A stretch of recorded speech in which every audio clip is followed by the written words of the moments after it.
If Mom doesn't sign today, I'll sign for her.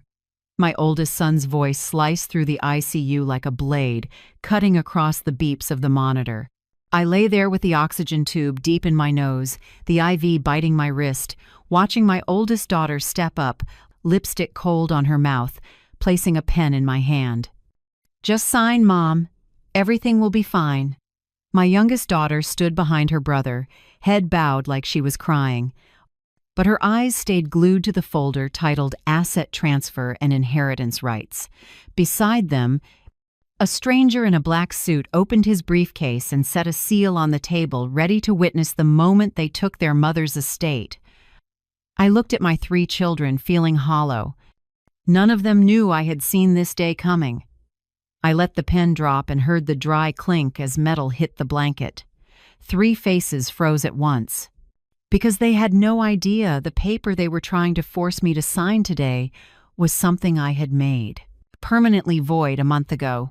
If you're still listening, tell me where you're watching from. Every comment you leave is another mark in this journey. And if this story has touched you, don't forget to hit like so it can reach even further. My name is Loretta Mae Ellison, 69, a widow for 12 years, living alone by Cedar Lake, a small town outside Kentucky where morning fog rests on the water and sparrows trade songs with church bells. I used to be a counseling teacher, then spent more than 2 decades building Haven Ridge Retreat, a place for women who lost their husbands, helping them find trust and peace again. I'm not rich in the usual sense, but Haven Ridge is my life's work, my years of being a mother, a wife, a woman who stood back up after grief. Now, in these later years, I thought the worst thing would be loneliness, until I realized the deepest wounds can come from people who share your last name. I woke under the cold white lights of the ICU, lines running across my arms, needles buried in my vein like creeping roots. The heart monitor blinked steadily. Each beep a reminder I was still alive, even if I wasn't sure any of my 3 children actually wanted that. At the head of the bed, Colin spoke quietly with the man in the black suit looked like a notary. I couldn't catch every word, but I knew Colin's tone, firm, transactional, the voice he used in real estate deals, not when talking to his mother. "I've prepared the forms," the man said. "Once she signs, I'll notarize immediately." Tessa, my oldest, always the organizer, set the pen in my hand, her voice gently fake. "It's just paperwork, Mom. Sign so we can handle everything for you and you won't have to stress." And Jenna, the youngest, stood at the foot of the bed, eyes rimmed red, speaking softly like comfort.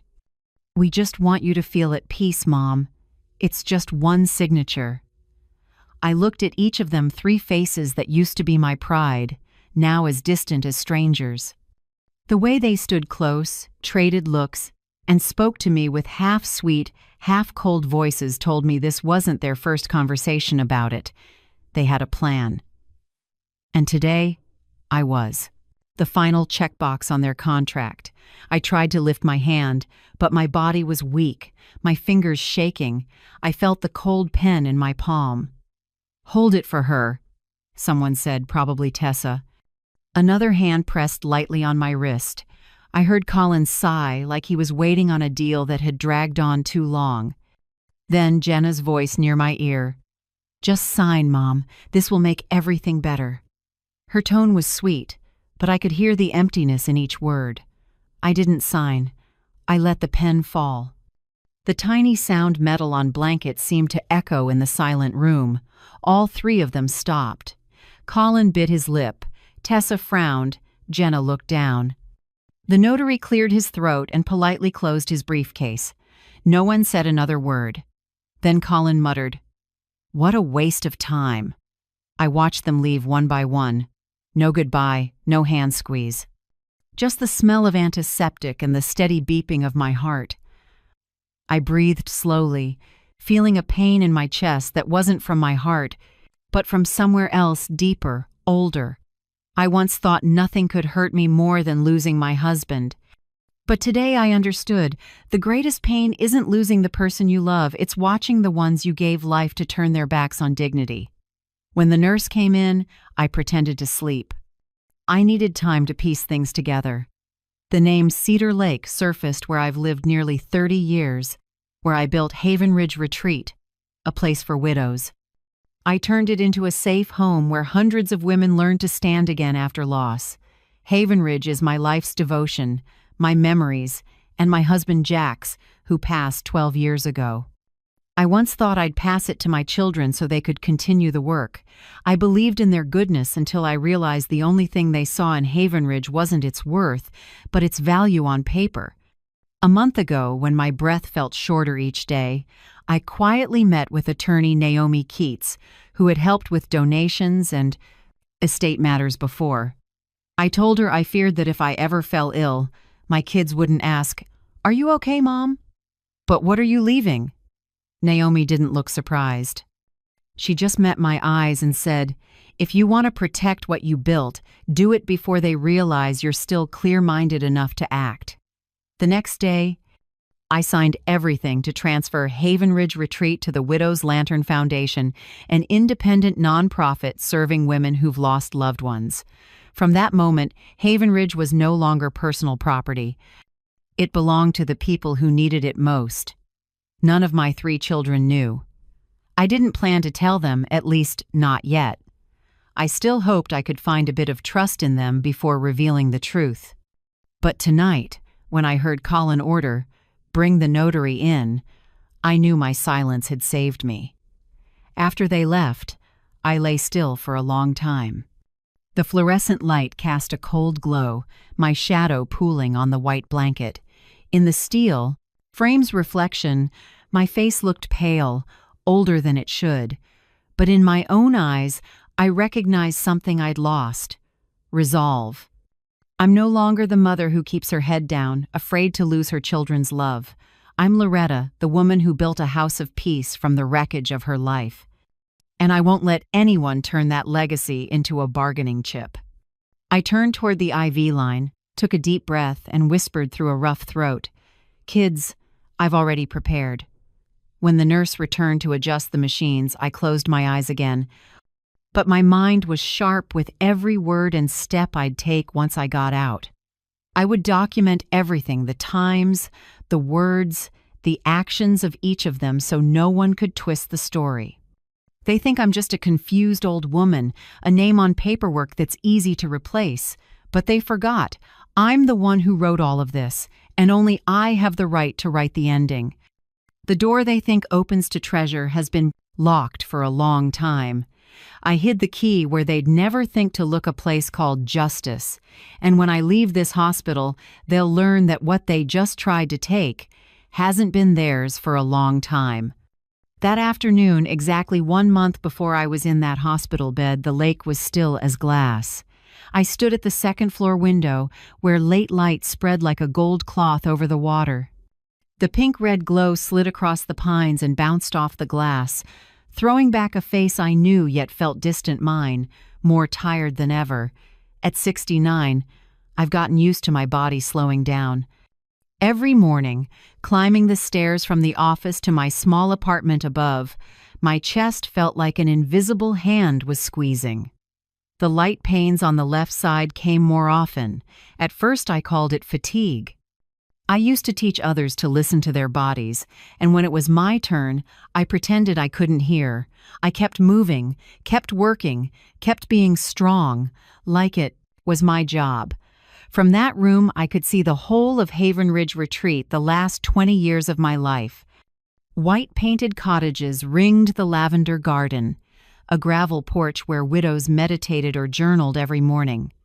At the end of the stone path was the common room, the heart of Haven Ridge, where I brewed tea, baked, and listened as they spoke of their dead. Some sat in silence an hour and then burst into tears for the husband they lost. I sat beside them, saying nothing, just holding a hand. Sometimes comfort isn't words, it's someone patient enough to sit with you. I believed Haven Ridge was my life's calling.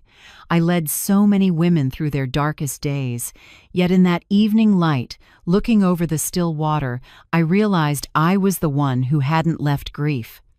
I'd lived 2 decades among tears, lost stories, and memories of Jack who died on a snowy February morning. I built Haven Ridge to heal others, but accidentally locked myself inside a house of sorrow. I sat at the window desk and opened my laptop. The inbox overflowed, thank you notes from former guests, donor invites, financial reports, event newsletters. I skimmed past everything and stopped at drafts. One title glowed, Widow's Lantern. I'd typed it days ago and left it. The body held one sentence, I'm ready to do something that isn't about grief anymore. I don't remember why I wrote it, only that tears slid down before I noticed. Deep down, I knew I was tired of carrying everyone else's meaning, tired of being the strong one. That afternoon, Renee Porter stopped by. She's 58, Haven Ridge's director of care, the person I trust most. She set a warm box of waffles on my desk and smiled. Working this late again? I know you haven't eaten. I brushed it off, but she didn't. She sat and looked me straight in the eye. Loretta, I'm serious. You look weaker. Every time you climb the stairs, you grab the rail. You can't keep this up. I wanted to wave it away, say I was fine. But I saw real worry in her eyes. She lost her husband to cancer, tried to be tough the way I am now. She knows the price of caring for everyone else while forgetting yourself. She spoke slowly, like she didn't want me to fight her. It's time to rest, Loretta. Not because you're weak, because you've done enough. I was quiet. Outside, the light tilted. The lake turned amber. I watched the willows throw shadows on the water and thought of Jack. He planted them years ago, saying they'd grow up with Haven Ridge. They're tall now, shading the path. And I, the planter, have started to slow down, to drain out. Renee, I said softly, if I'm not here one day, what happens to Haven Ridge? She didn't answer right away. She set her hand on the desk and gently squeezed mine. I don't know. But I do know that if you collapse suddenly, this place loses its soul. The words tightened my chest. I knew. Better than anyone, Haven Ridge revolved around me. I signed every decision, approved every project, held every license.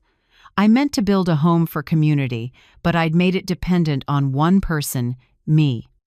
That evening after Renee left, I sat in the dim until the hallway lights clicked on. I reopened the Widow's Lantern draft and stared at that single sentence. Screen light lifted the lines at my eyes. Maybe it was time to let Haven Ridge become something bigger than me, beyond a mother, a widow, a worn-out founder. I didn't want it to die with me. I wanted it to live after me. When I left, I paused at the main gate. The wooden sign had darkened with age. A breeze carried lavender and damp wood. From inside came laughter, women learning joy again. I closed my eyes and let that sound pass through like a goodbye. I knew something was different that evening. Not just the light, an unmistakable feeling that a chapter was closing. In the car, sunset flared in the rearview, almost too bright. I suddenly felt this might be my last time seeing Haven Ridge this way as an owner. Next time, it would be a legacy, no longer under my name. Back at my lakeside house, the light gilded the water. Tiny waves tossed gold onto the porch.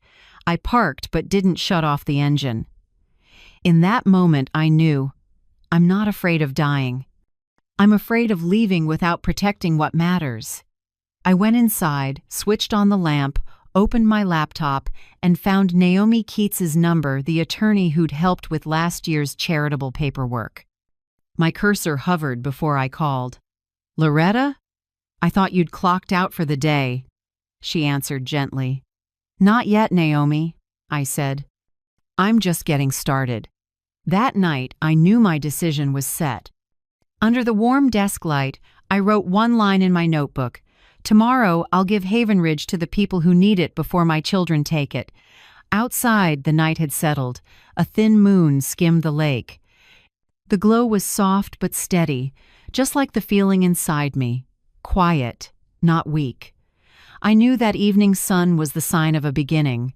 The next morning I got to Haven Ridge earlier than usual.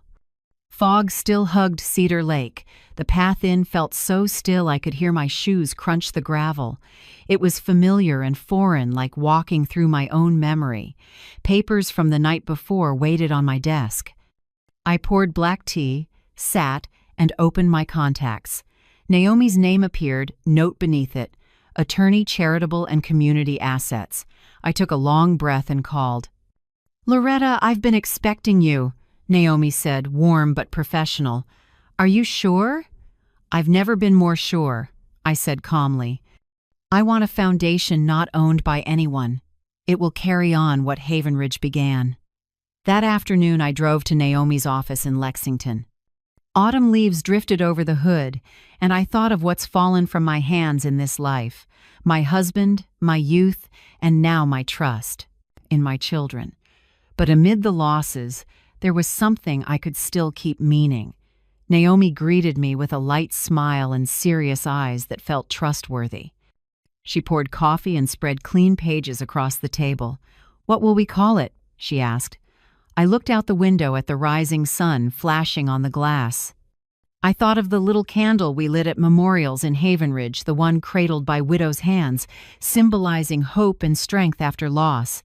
"Widow's Lantern Foundation," I said. "The flame isn't just for the dead. It's for the living learning to go on." Naomi nodded and took notes. "We worked for hours." She explained each clause: transfer of ownership, board structure, nonprofit bylaws, independent authority. I listened, noted, and signed each page like a farewell to a piece of my life. 2 witnesses came, Renee Porter, my trusted colleague, and Victor Lane, our longtime accountant. Both understood the weight of this moment and stayed quiet. No, one asked why. Only Renee's glances seemed to ask, "Are you sure?" I nodded. When Naomi finished the last clause, she looked up and said clearly, "As of today, all assets, land rights, facilities, and operational authority of Haven Ridge Retreat are legally transferred to the Widow's Lantern Foundation. No shares remain in your name, Loretta. More importantly, none are in your children's names." I went still. It felt like a seal pressed onto my old life. I was both relieved and empty, the same feeling as when I took off my wedding ring for the last time after Jack died. Part of my heart was released, the other part knew nothing would be the same. Naomi closed the file and slid me a notarized copy. "Keep this safe. I recommend a separate storage location, physical and digital, and tell no one until you truly want to." I smiled. "I understand. Some silences protect what's right." That evening it rained lightly in Cedar Lake. I turned on the lamp, opened the wall, safe I'd had installed, and placed every document transfer papers, foundation confirmations, witness list, bylaws into a moisture-proof envelope and locked it away. Then I photographed everything and uploaded it to a private cloud folder only Naomi and I could access. Holding those papers, I thought of my 3 children. Tessa, who calls herself the best manager in the family, Colin, who sees Haven Ridge as an asset with growth potential, and Jenna, the gentle youngest who quietly sides with the stronger voice. I love them, maybe always will, but trust between us cracked long ago. I once thought I could tell them that forming the foundation was to protect our family's work. Then I understood.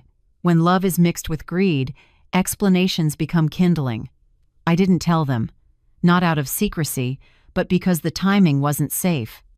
Some decisions, if revealed too soon, are twisted before they can take root. I reminded myself, love doesn't mean handing over unconditional power. I'd raised them with such plenty they believed everything was theirs by default. Today, I'm relearning love, clear-eyed love that protects what must be protected.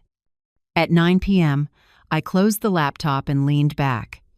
The desk lamp threw my faint reflection onto the rain-streaked window, brown silver hair, lines like a map of time.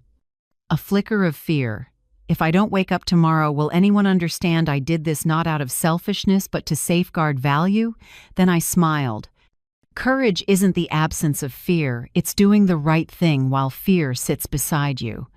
I drew the curtains and listened to rain on glass. The yellow light warmed the quiet room like a promise. I wrote the day's last line in my journal. Tonight I locked the door they'll try to pry open. I'm keeping the key, not to hide, but to wait for the right knock. Before bed, I typed a short email to the interim board of the Widow's Lantern Foundation Naomi's nominees. 2. Community psychologists, an independent financial advisor, and Renee Porter. I've completed the transfer. This foundation doesn't belong to me. It belongs to those who will need it. I am the starter, not the holder. I hit send. The tiny message sent successfully banner brought a strange swell in my chest, part sorrow, part peace. Outside, the rain eased. A silver streak skimmed the lake, reflecting the porch light. I closed the door slowly, carrying a quiet I hadn't felt in years. That night, Cedar Lake drowned in mist. I stood at the window, watched water run down the glass, and told myself, from now on, Havenridge isn't mine. But it will live, and the light from the widow's lantern will go on even when I'm gone. I don't remember when I collapsed. Maybe in the office. Maybe by the kitchen doorway where I make morning tea. I only know that when I opened my eyes, the room was all harsh white light, steady beeps, and the sharp smell of disinfectant, like waking inside a cold dream. I wanted to ask what happened, but my throat burned and only a rasp came out. A young nurse noticed I was awake and ran to get the doctor. They said things like transient cardiac ischemia, a few days of monitoring, lucky it wasn't too late. I nodded so they'd be at ease, but my mind was on something else. Do my kids know I'm here? The answer came fast. That afternoon, the door swung open. 3 familiar faces, Colin, Tessa, Jenna. With them, a stranger in a black suit carrying a leather case. "Oh my, Mom, you're awake!" Tessa blurted, half surprised, half awkward. She set a tiny bouquet on the table, but I saw it was plastic, the kind you grab from the gift shop by the elevators. "The doctor says you're past the danger point," Colin said, voice hard like a revenue report. "But you need to rest and avoid stress, so it's best we settle everything now." I squinted. "Settle what?" Jenna slid a chair close, holding my hand, her voice small. "Just a little paperwork, Mom. We'll help manage Havenridge so you won't face legal issues." Before I could respond, Colin signaled to the man to open the case. The metal latch clicked cold as ice. A thick stack landed on the bedside table. "This is a temporary power of attorney," Colin said. "Sign, and we'll handle the banks, donors, and agencies. You won't have to worry." I stared at the page's tiny print, signature tabs already marked. My eyes blurred, but instinct made me sharper than ever. This wasn't temporary. It was permanent. We should do it quickly. "Mom's weak," Tessa coaxed, voice so persuasive it felt foreign. "The notary is here. It'll take minutes." The man nodded. I felt the IV pinch, my throat close. The heart rate on the monitor ticked like a warning. I tried to speak but couldn't. My breath caught. My hand went numb. Colin lowered his voice to the girls. "Just get it done. She can't fight it. If we don't do it now, later will be too late." Tessa pressed the pen into my hand. "Just sign, Mom. You've worked your whole life." "Let us take it from here." Jenna leaned closer, sweetness turning false. "Sign, Mom, so you can relax." I heard every word, every breath.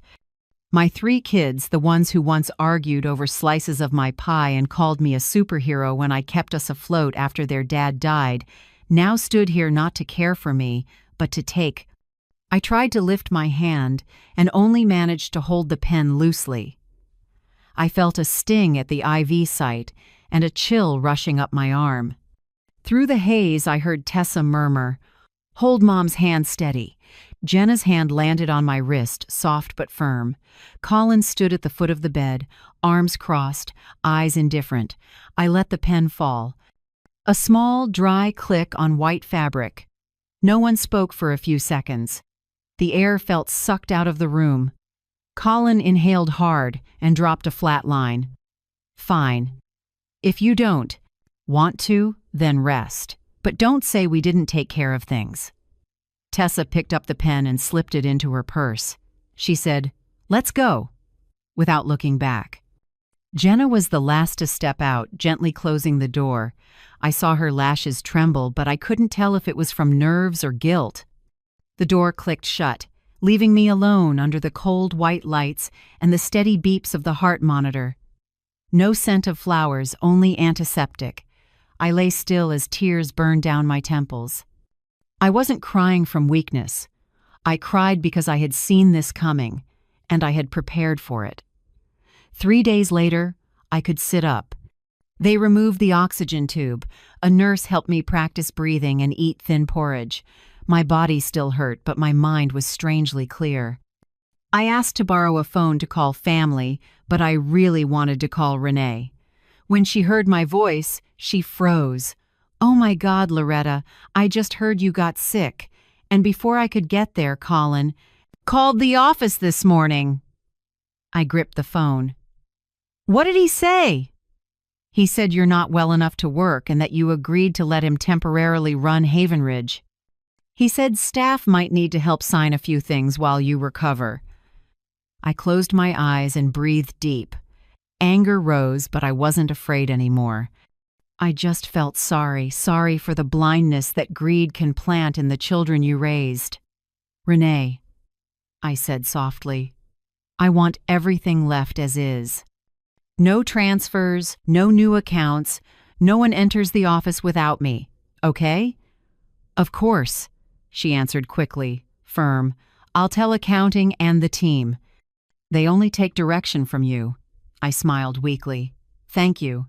And one more thing, remember, Haven Ridge isn't mine anymore. It belongs to the Widow's Lantern Foundation. All documents were transferred 3 weeks ago." There was a pause, then Renee gave a small laugh. "So you already did it. I had a feeling." "Yeah, I said. "I just didn't think I'd see this day so soon." After the call, I asked the nurse to bring my handbag from the locker. I took out my phone and opened my private cloud folder. Everything was intact: signed PDFs, confirmation minutes, notarized copies. I opened a new note and typed slowly. June 4th, ICU. Colin brought a notary. Tessa assisted. Jenna present. Tried to force a power of attorney while patient on IV, not fully capable. I did not sign. No consent. No legal authorization. I saved the file, titled it ICU Forced Signature, and uploaded a copy to my backup cloud. Then I attached it to an email and sent it to Renee with the subject line, "In case needed." I set the phone down, leaned back on the pillow, and breathed deep. In the quiet room, I could hear the rain on the window and my heartbeat slow, steady. I wasn't a woman lost in illness anymore. I had recorded my first piece of evidence, a legal fence strong enough to protect what I've built. I stared at the ceiling, the fluorescent light glinting off the IV line. Everything looked white, but inside me, a different light was growing. I knew that from this moment on, their efforts would be pointless. The door they're trying to open, I locked it long ago with keys called Law and Clarity. And I swore that once I left this room, I would never let anyone sign for me, never again. 3 days later, the doctor signed my discharge. He spoke gently but firmly. "Mrs. Loretta, your heart almost stopped. If you stay under stress or hide symptoms again, you won't be this lucky next time." I only smiled. To me, it wasn't an accident, it was a wake-up call. My body spoke before my spirit collapsed. Renee picked me up in her old silver car. She climbed out with my wool cardigan I'd left at the office and a small paper bag with hot soup, chamomile tea, and a few cookies. Seeing it made my heart sink, a simple care that didn't demand repayment. No contract, no. Terms, no signature. Just honest kindness.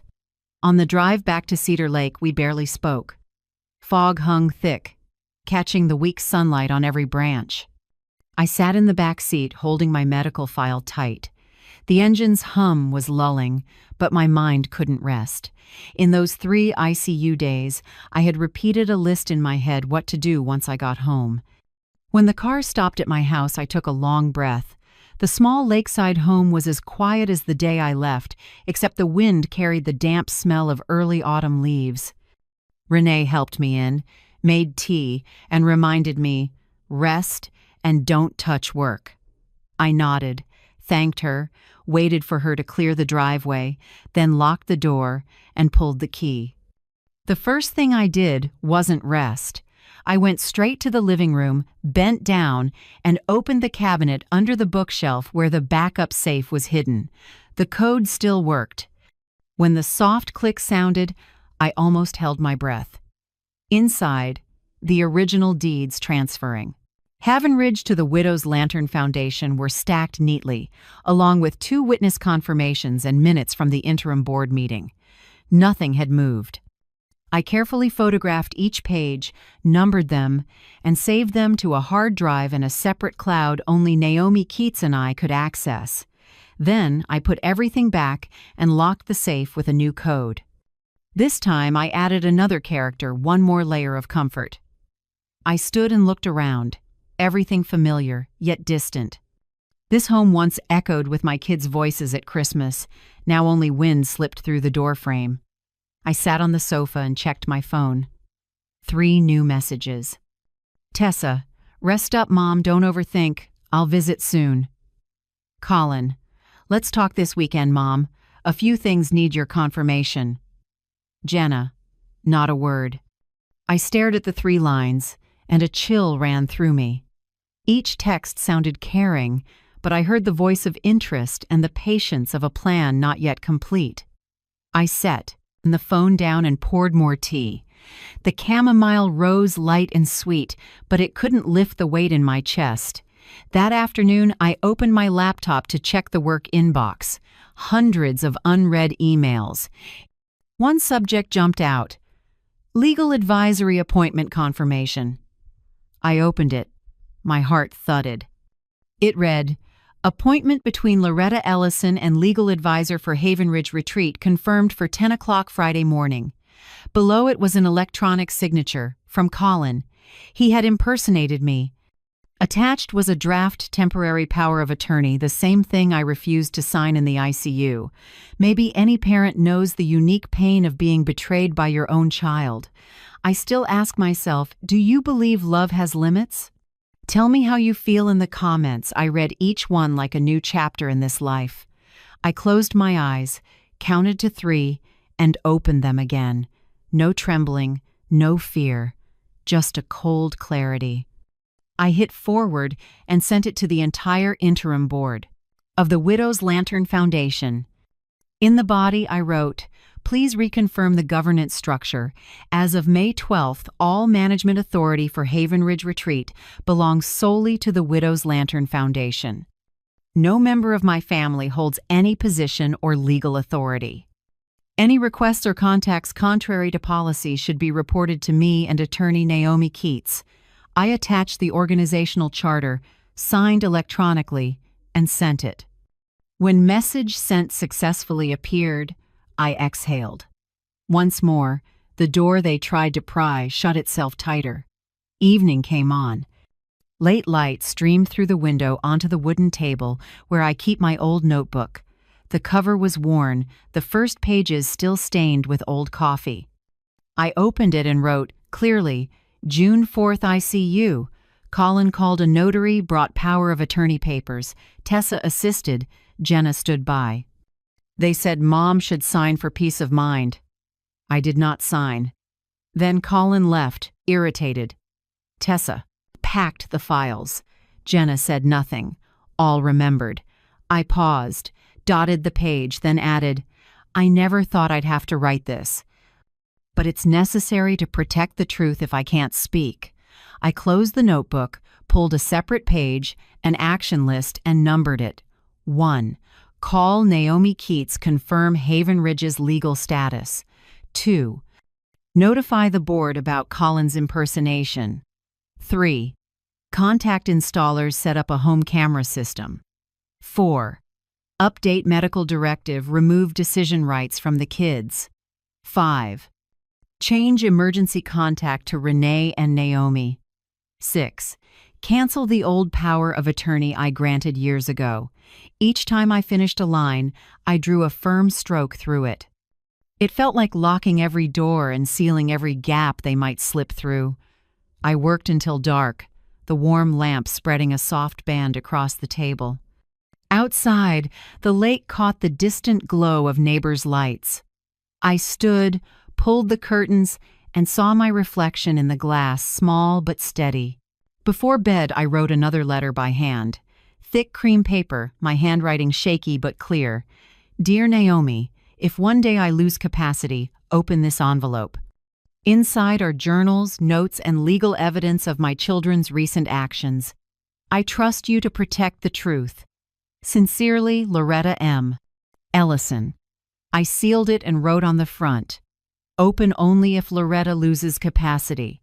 I placed it in the wall safe with a copy of my ID and an asset list. Done.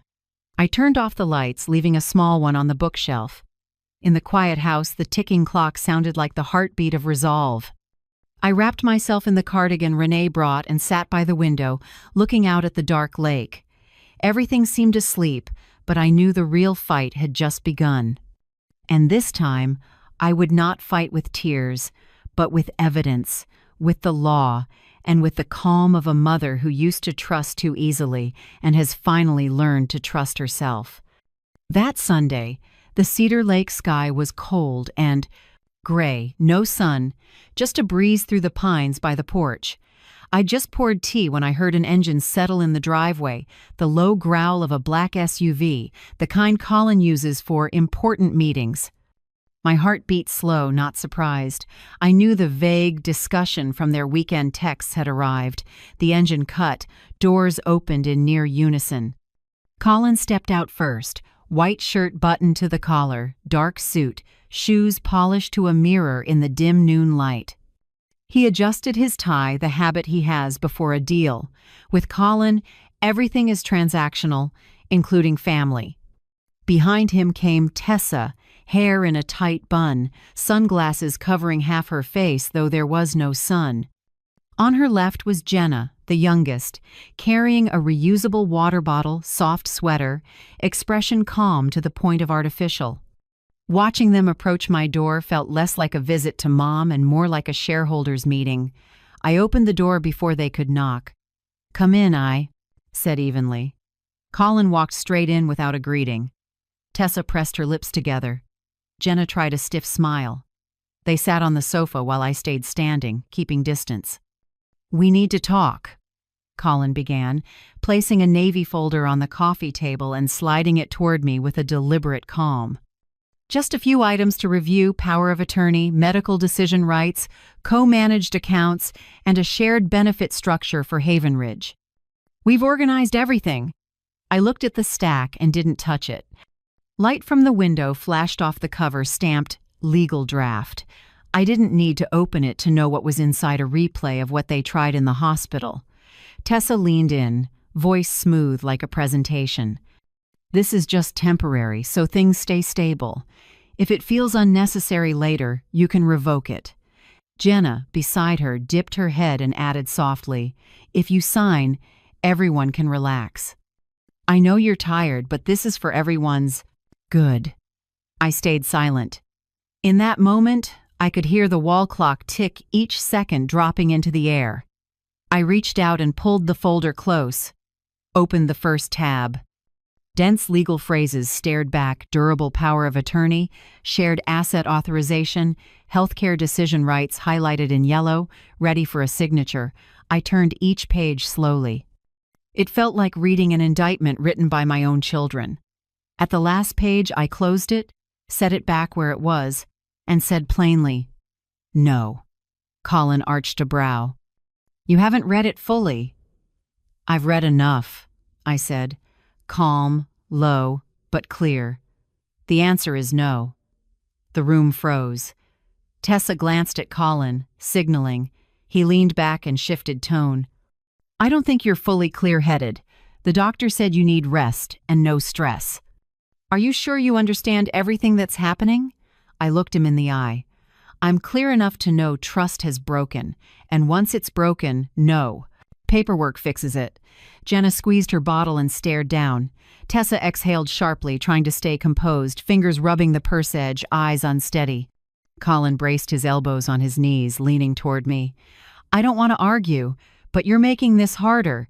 This is about Havenridge, the family's asset. If you keep this stance, I'll have to find another way to protect it. Understood? I answered slowly, each word touching the air. Colin, Havenridge doesn't need protection from me. It needs protection from my children's greed. Silence fell. Outside, a draft lifted the curtain. I stood and walked to the door. This conversation ends here, I said, hand on the knob.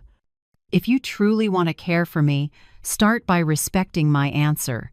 Tessa shot up. You're just pushing us away. You've changed. You're not the mom I knew. I turned back, eyes gentle but firm. Maybe you never knew who I really was. You only knew the mother who yielded, nodded, and endured. She's gone. The room went quiet. Jenna leaned forward like she might speak, then stopped. Colin grabbed his briefcase, face set like stone. Through his teeth, he said, "We won't give up." I nodded lightly. I know. Then I opened the door. My 3 children walked out without looking back. The door shut with a small, dry click that echoed.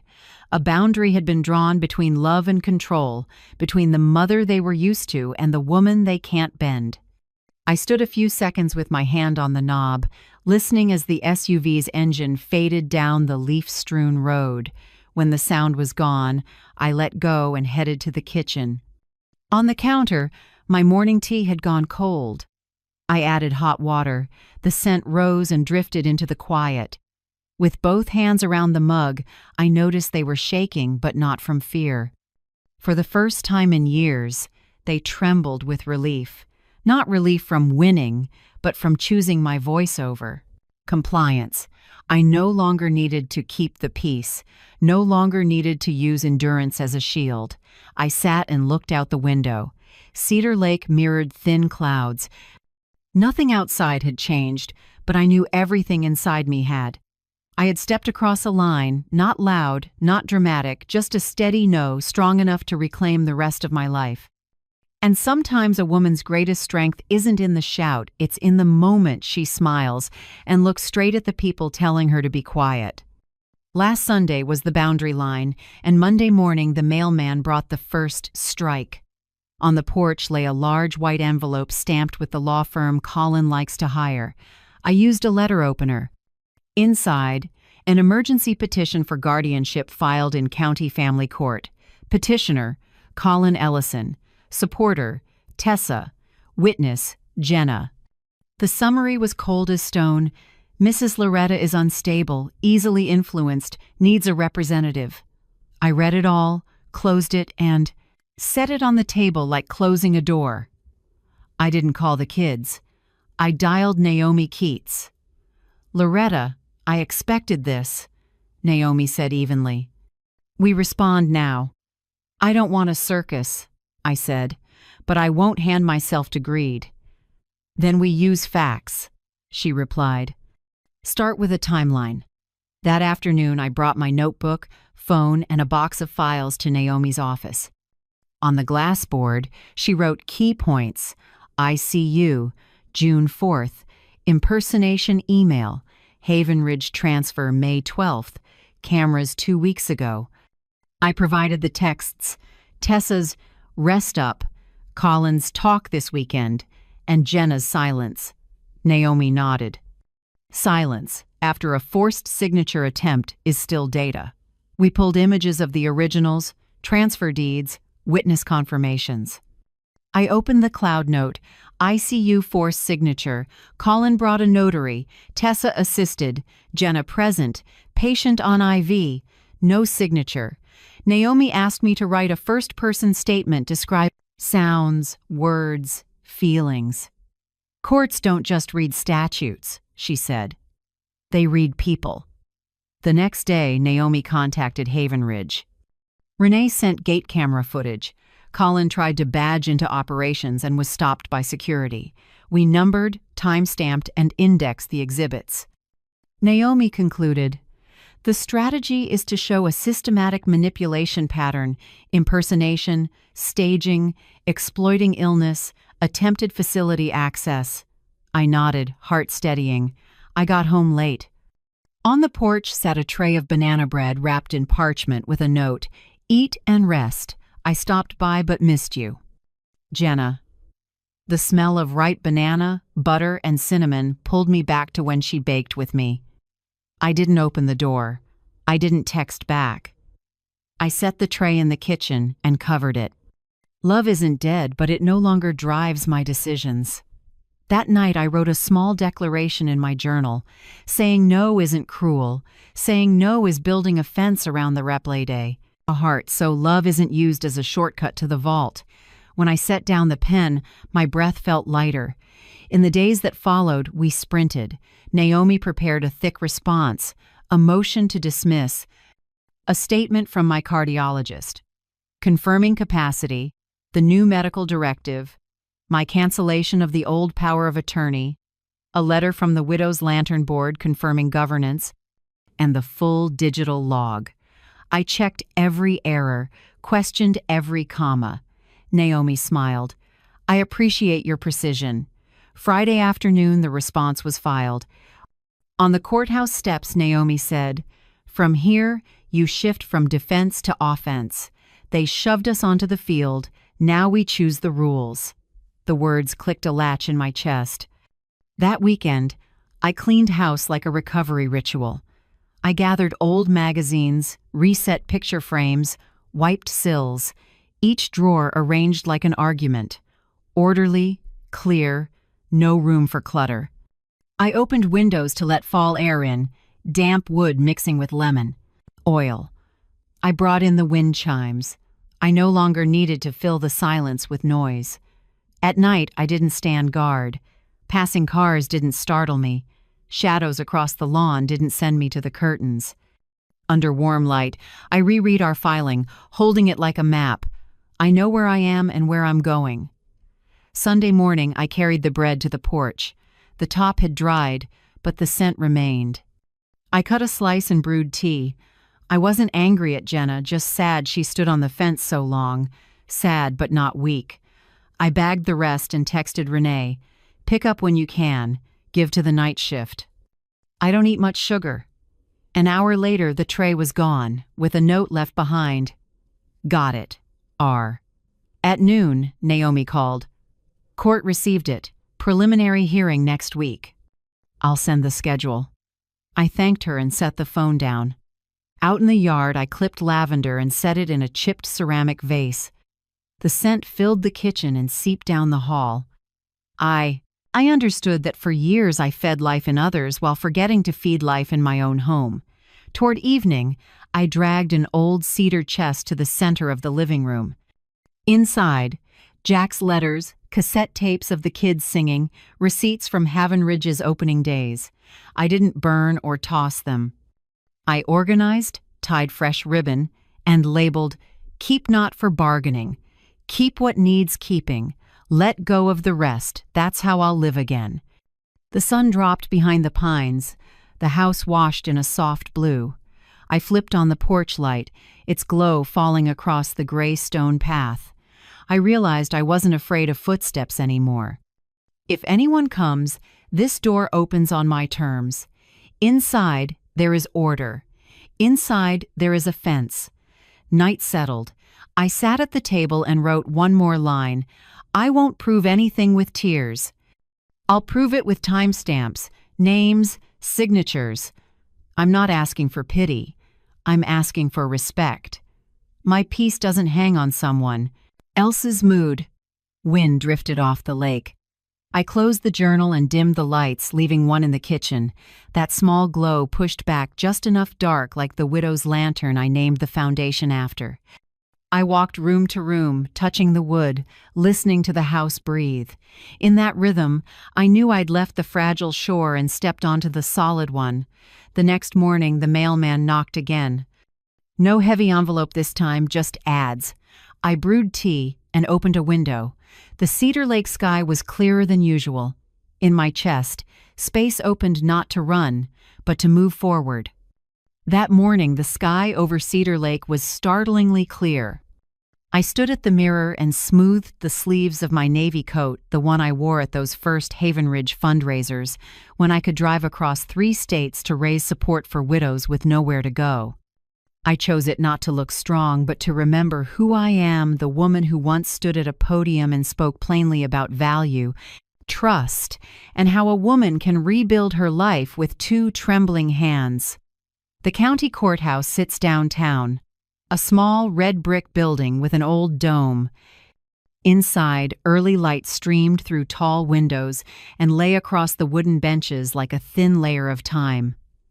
I walked slowly, each step treading on years of wounds caused by my own kin. Colin was already there with his attorney, dark suit, composed face like he was the one responsible for everything. Tessa sat beside him, flipping through files. Jenna kept her head down, fingers intertwined, avoiding my eyes. I took a breath and sat across from them next to Naomi. "You okay?" she whispered. "I am," I said. "I just want to hear everything clearly this time and not let anyone speak over my voice." When the judge entered, everyone stood. She was a woman in her early 60s, gray hair in a neat bun, eyes stern but not cold. Her voice was soft yet firm. Temporary guardianship, hearing the matter of Colin Ellison versus Loretta Mae Ellison. On the other side, Colin's attorney stood first and opened the file. His voice was smooth, precise, with a hint of fake regret. "Your Honor, my client only wants to protect his mother. Recently, she has shown signs of cognitive decline and is easily influenced by outsiders, especially Haven Ridge staff.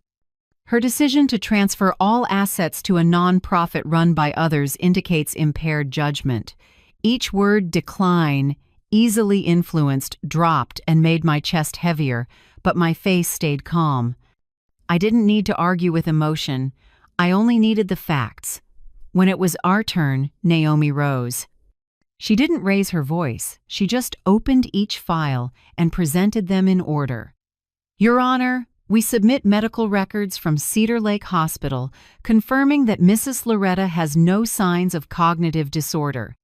Her cardiac condition is stable, and her reflexes and logical reasoning are fully intact." She pulled up a slide on the small screen. A photo of me in the ICU with an IV, and at the bedside, Colin and 2 women images taken from the hospital camera. She continued, steady. "We are also submitting notes, Mrs. Loretta recorded herself, auto-saved to the cloud at the time of the incident.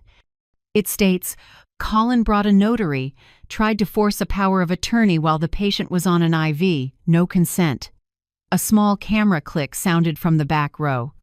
I glanced at my son, his face unchanged, but his hands were clenched, knuckles white. Naomi moved to the 3rd piece of evidence. Security footage at Haven Ridge on May 22nd shows Mr. Colin Ellison attempting to use an employee badge to enter the administrative area despite having his access revoked. "We have a written security report." She paused, then unfolded a sheet of paper and read each word clearly. "From Mrs. Loretta's letter to the Widow's Lantern Foundation board. The court doesn't need to protect me from strangers, but from my play. Family's illusion of inheritance rights." The courtroom went silent. Only the judge's pen tapped the bench. I saw Jenna turn away, her shoulders trembling slightly. Tessa sat straighter, lips pressed tight, and Colin stared at the table like a man calculating his next move. The judge signaled for me to stand. "Mrs. Loretta, would you like to speak before we recess for deliberation?"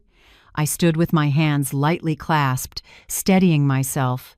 The room felt smaller, only breath and heartbeat left. I spoke slowly, each sentence clear. I didn't come here to fight over anything. I only want the peace I worked my whole life to have. I am clear-minded. I know exactly what I'm doing, and I don't need anyone to decide for me. I'm not afraid of being alone. I'm afraid of being lived for by people who no longer see me as a person, but as an inheritance. My voice wasn't loud, but it carried through the wood-paneled room. The judge looked at me for a long moment, then nodded slightly. "Thank you, Mrs. Loretta." She called a brief recess and then announced, "The court will recess to review all evidence. A written ruling will be issued in the coming days." When the gavel tapped softly, I drew a deep breath.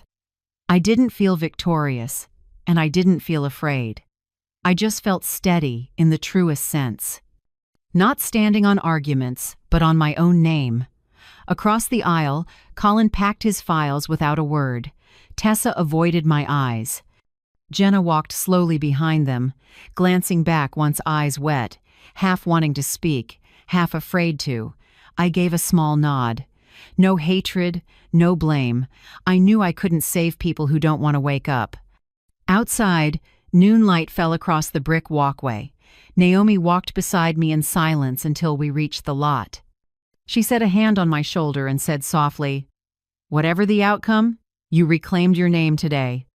I smiled. "And that name," I said, "won't be used to sign for anyone else again." 2 days later, the mailman came again. This time the envelope was thicker, but it didn't feel threatening. I sat at the kitchen table, poured tea, and opened it slowly. Cedar Lake County Court Notice of Ruling. After reviewing all evidence, the petitioner's emergency guardianship request is denied in full. The court notes indications of financial manipulation by involved individuals and refers the matter to civil authorities for further investigation. I set the letter on the table and watched the steam rise from my tea. No gloating, no tension, just a thin but true line of peace running through me. I murmured to myself, "No one can give you your freedom back if you don't unlock it yourself." Midday light came through the window and fell across the page with my name in bold, no strike-throughs, no footnotes. I ran a hand over the words, Loretta Mae Ellison. For the first time in months, I felt my name whole again, not in a complaint, not on a power of attorney form, not in a guardianship file, but in my actual life. I folded the letter and set it beside the warm cup. The mist of steam mixed with the early afternoon light, so light it was almost transparent. I knew the fight wasn't entirely over, but I had won the most important part. I was no longer a victim of my own blind love.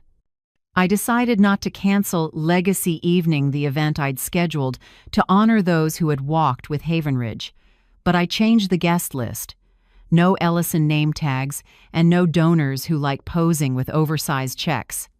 I pulled out my old address book, made calls, and handwrote invites to people who'd been overlooked when Havenridge got too glossy, the high school teachers in town, the retired nurses who once asked to borrow the common room for a support group but were turned away for not meeting criteria, the shelter coordinator for abused women, the one who emailed me 4 times and then gave up.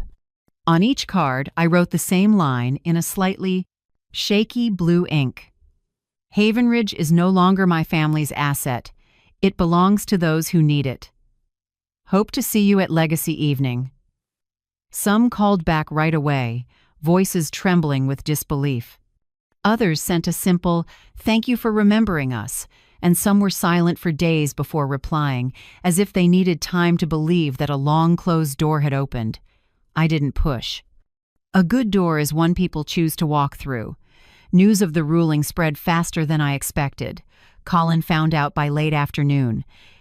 3 days before the event, he stood at the top of my driveway, hands in his pockets, no car, no briefcase, just a rare pale look. I opened the door and stood on the porch. He didn't ask to come in. "I want to ask one thing," he said, staring at a slash of sunlight on the step. Are you throwing away our family's shared vision? I answered. Our family never had a shared vision for Havenridge, Colin. You had a vision of assets. I had a vision of meaning. I paused, then said slowly, I no longer confuse love with blind loyalty. I did for too long. Colin pressed his lips until I could see his jaw go tight. He said nothing more, and turned away like a man who'd missed his train. I watched his shadow stretch across the grass, then break as he turned the corner. I felt no triumph, only calm, as if we had finally spoken in our real language. The language of boundaries. On Legacy evening, a soft wind moved over Cedar Lake. I arrived early to check the steel frame greenhouse out back where I wanted dinner to be. String lights looped above, reflecting in small glints on a long table draped in a sandy linen cloth. We laid out simple china and a well-worn set of flatware. No elaborate flowers, just a few sprigs of lavender and rosemary in rinsed jam jars. On each plate I placed a small handwritten note, "You belong here." It was almost blunt in its simplicity, but I wanted it unconditional. I've seen too many doors that say, "Welcome," with lines of fine print underneath. If, as long as, on the condition that Havenridge had been like that at times. Tonight I corrected it with one short sentence. Guests trickled in, then filled the room. A silver-haired teacher arrived with a boy whose chin carried a long scar. I remembered him nodding off in the meditation room after a week without a place to sleep. A retired nurse came with a cane and chose a chair near the window. The shelter coordinator came late, out of breath but smiling. Thank you for the invitation and for the acknowledgment. No family names on the list. I opened one door and closed another. When everyone was seated, I stepped to the small mic at the head of the table. I hadn't prepared a speech. I only knew there was one thing I needed to say, clearly. Tonight, I began, isn't to tally credit or blame, isn't to brag about what Havenridge has done or excuse what it hasn't. Tonight is so I can finally say what I should have said long ago. Havenridge is no longer my family's. The greenhouse went so quiet I could hear a draft slip under the door. I opened a brown envelope and took out the transfer deed and a fresh confirmation letter. My voice didn't shake. I officially announce the land and facilities of Havenridge have been transferred to the Cedar Lake Community Trust, an independent community fund. No inheritance, no reversal. No fine print, no back door. From today on, the key holder is this community. For a few seconds, nobody clapped. Not because they weren't glad, because respect rarely makes noise. Then slowly, one person stood. Then a second, a third. They didn't cheer or shout my name. They just stood with damp eyes and hands at their sides, as if greeting something that had been taken from them for too long. I bowed my head. I didn't need anything more. Dinner moved gently after that. Pumpkin soup, toasted bread, apple salad, simple dishes meant for sharing. I walked the aisles, nodding and touching the shoulders of people who had come to Havenridge on very hard days. A mailman told me his wife once sat upstairs in the library and read aloud their son's last letter from the service. A grandmother raising 2 grandkids said sometimes all she needed was a place to sit and cry without someone rushing a tissue into her hand to make her stop. In that moment I understood. I hadn't abandoned Havenridge. I had returned it to its rightful owners. When most guests had gone, I took one last walk to say goodbye to Havenridge, not the building, but the old version of myself there. I went into the library, low shelves, paper and pine. I rested my hand on the spine of On Grief and Grieving, remembering the line, "Loss isn't something to get over, it's something we learn to carry." I went down to the meditation room, gray mats, the sound of wind against glass. I sat on the floor, closed my eyes, and listened to my heartbeat. Then I climbed the wooden stairs, the ones that creaked every morning when I carried a hot mug past. The hall light cast a long yellow strip like a road from youth to now. "Thank you," I whispered as if to a friend. I turned out most of the lights and locked the door. The new keys belonged to the Cedar Lake Community Trust, but tonight I was the one to close up, just once more. Back home, the porch light fell across the kitchen counter. A small sealed envelope sat there with no name. I opened it. Inside was a single slip of paper, Tessa's handwriting clear but hesitant. "I don't understand. Maybe I can't yet, but I'm sorry." No long explanation, no defense. Just 3 words that meant what they meant. I leaned against the counter and read it a few times. The pain didn't vanish, but its hard edge softened. I folded the note and put it in the 3rd drawer, the one for not to decide today. Not forgiving yet, but hurting less. I poured a glass of water and looked out at the lake. The quiet was clean, like rain had washed a film of dust from the porch. I turned off the kitchen light and left a small one by the window, the old habit that says the house is awake for those who need it. But tonight I knew that light wasn't for my kids to come back and take something, it was to light the next part of my life, living without debt to anyone's expectations. I sat by the window and opened my notebook. The last line of the day flowed easily without the catch of the past weeks. Haven Ridge has gone back to the people who need it. I've gone back to myself. I closed the book and listened to the house breathe slow and deep. Outside, wind moved through the pines with a faint trace of lavender from my coat. I rested my head and knew that from here on, I didn't have to guard a gate. My work was to plant a garden again in the house, in my mind, in ordinary mornings. And that night, for the first time in months, sleep came as lightly as a letter with no conditions. A few days after Legacy Evening, the mailman knocked again. No law firm envelope, no court seal, just a cream-colored letter, corners a little curled like it had ridden in many pockets. I looked at the addressee, Loretta May Ellison, then turned it over. Colin. My hand paused. I pulled out a chair, poured tea, and opened it slowly so the paper wouldn't tear, as if one rough move might break whatever thin thing sat inside. "Mom, I saw the transfer files earlier through public records and a few conversations around the cafe near the foundation building. I thought you would change your mind like before. I waited for you to give in. I trusted that habit more than I trusted you. Today I understand. You have the right to do what you believe is right, even if there's no place for me in it. I'm not asking for anything. I'm only acknowledging you're right. Colin. No, I'm sorry. No, please forgive me. Just a blunt, almost awkward, acknowledgement that I have the right." I folded the letter and set it by my tea. Outside, the lake rippled lightly. I didn't cry. Maybe because my tears had turned into a different kind of quiet, a quiet with firm edges, the kind that knows the difference between genuine feeling and an attempt to steer the story. I called Renee and recited it line by line. She was silent for a moment, then said, "Tessa stopped by Haven Ridge last night. Didn't ask to go into the office, just stood outside the glass. I opened the door and she said, 'No, I just want to stand here a minute.' She talked less than usual. I think something settled. Our hearts need a solid bottom to stand on before we can say decent things," I said. We didn't dissect it further. I shifted to Joyce's new pottery class for elder caregivers, a 65-year-old woman leading it. Renee's voice warmed. "They're calling it a weekly pot-making night, not therapy. If you're free Friday, come. Bye." I laughed. "I will. I do have days now with no meetings."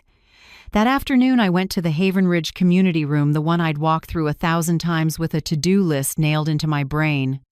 Today I sat in the back row with no role, no title, just a woman who wanted to listen. In front, a gray-haired woman rested her hands on her knees and began. She divorced after 30 years of marriage. No sobbing, no rage, just a voice smoothed by weather. Husband gone, kids chose silence, friends thinned like fog. "I thought I'd die of loneliness," she said, "but I didn't." And one morning I realized the kitchen still had room for a wooden spoon hitting a pan, like the pan was telling me, cook anyway. If no one eats today, then eat it tomorrow. When our eyes met by chance, I nodded. She nodded back, understanding without words. In that nod, I heard a hinge open a little inside me. No fanfare, no trumpets, just accepting that breathing is an act too. The greed. Next day, I walked the lake trail. I used to rush at fast steps, eyes on the watch, counting minutes until I had to be at the office, mind sorting the to-dos. This morning I slowed, stopped by petunias still holding dew, listened to ducks call under the dock, watched the sunlight powder the water like cinnamon on a latte. I thought, maybe I grew old here, but I'm also growing young here, in the way of people no longer crushed by meeting schedules. Back home, I pulled a sticky note from the drawer, wrote with a black marker, and stuck it on the fridge. I am not an asset to be managed. I chuckled. Funny how a line in court can feel cold as steel, but on a fridge it warms up like butter melting in a pan. Maybe that's because the kitchen is where we begin again, where we feed life instead of managing it. At noon, I sat by the window and opened my journal. I wrote the chapter I'd avoided, learning to be alone without being lonely. I didn't lecture, just noted. Small footprints. Brew a pot of tea just for me, but pour it in a pretty cup like when guests are here. Play Jack's old music. Don't rush to turn it off when memory stings. Allow myself not to reply right away, even to kind messages. Replant 3 rosemary bushes, not to cook more, but to rub the leaves and remember I still have sense to live by. Walk the lake every day. No 2 laps need to be the same. I wrote until my hand tired, then leaned back. In the quiet, I notice the sadness still echoes. It passes through the living room, bounces off the glass, even slips into the drawer with Tessa's envelope, but it doesn't run the house anymore. It's a guest who now wipes its feet, sits on the edge of the chair, and leaves on time. At dusk, my phone buzzed. Renee sent a photo. Women laughing, hands covered in clay. She typed, "Joyce says every pot keeps the maker's mistake on purpose. The flaw stays to remind you this vessel came from your own hands." I snapped a picture of the fridge and sent it back, the note that says, "I am not an asset to be managed." Renee hearted it, then called, "Coming to pottery tomorrow?" "I am," I said. "I want to make a pot with my own mistake in it." That night I roasted honey, carrots, and salmon, the simplest dish I know. I plated it on china and tucked a rosemary sprig on top, like I used to when guests came. Then I served myself, ate, and cleaned up. It had been a long time since the house had someone eating dinner without needing to talk about anything important. Before bed, I slid open the 3rd drawer and reread Tessa's note. "I don't understand. Maybe I can't yet, but I'm sorry." This time, "I'm sorry," didn't prick like a needle. It touched and left a small, warm trace. I put it back, the "not today, things should stay where they are." The next morning brought light rain. I put on a coat and knit hat and walked the lake. Wet earth smelled like memories, freshly rinsed. I stood under an oak and listened to the rain on its leaves. Before, I would have used the rain to squeeze in a remote meeting, send emails, update a budget. Now I stood still. I let the rain teach me water's lesson. It falls. It soaks. It doesn't ask permission. Back home, I dried my shoes, put the kettle on, and opened Colin's letter once more. I saw what I'd missed at first. He wasn't asking for anything, and in his clumsy way, he had handed control back where it belongs, to me.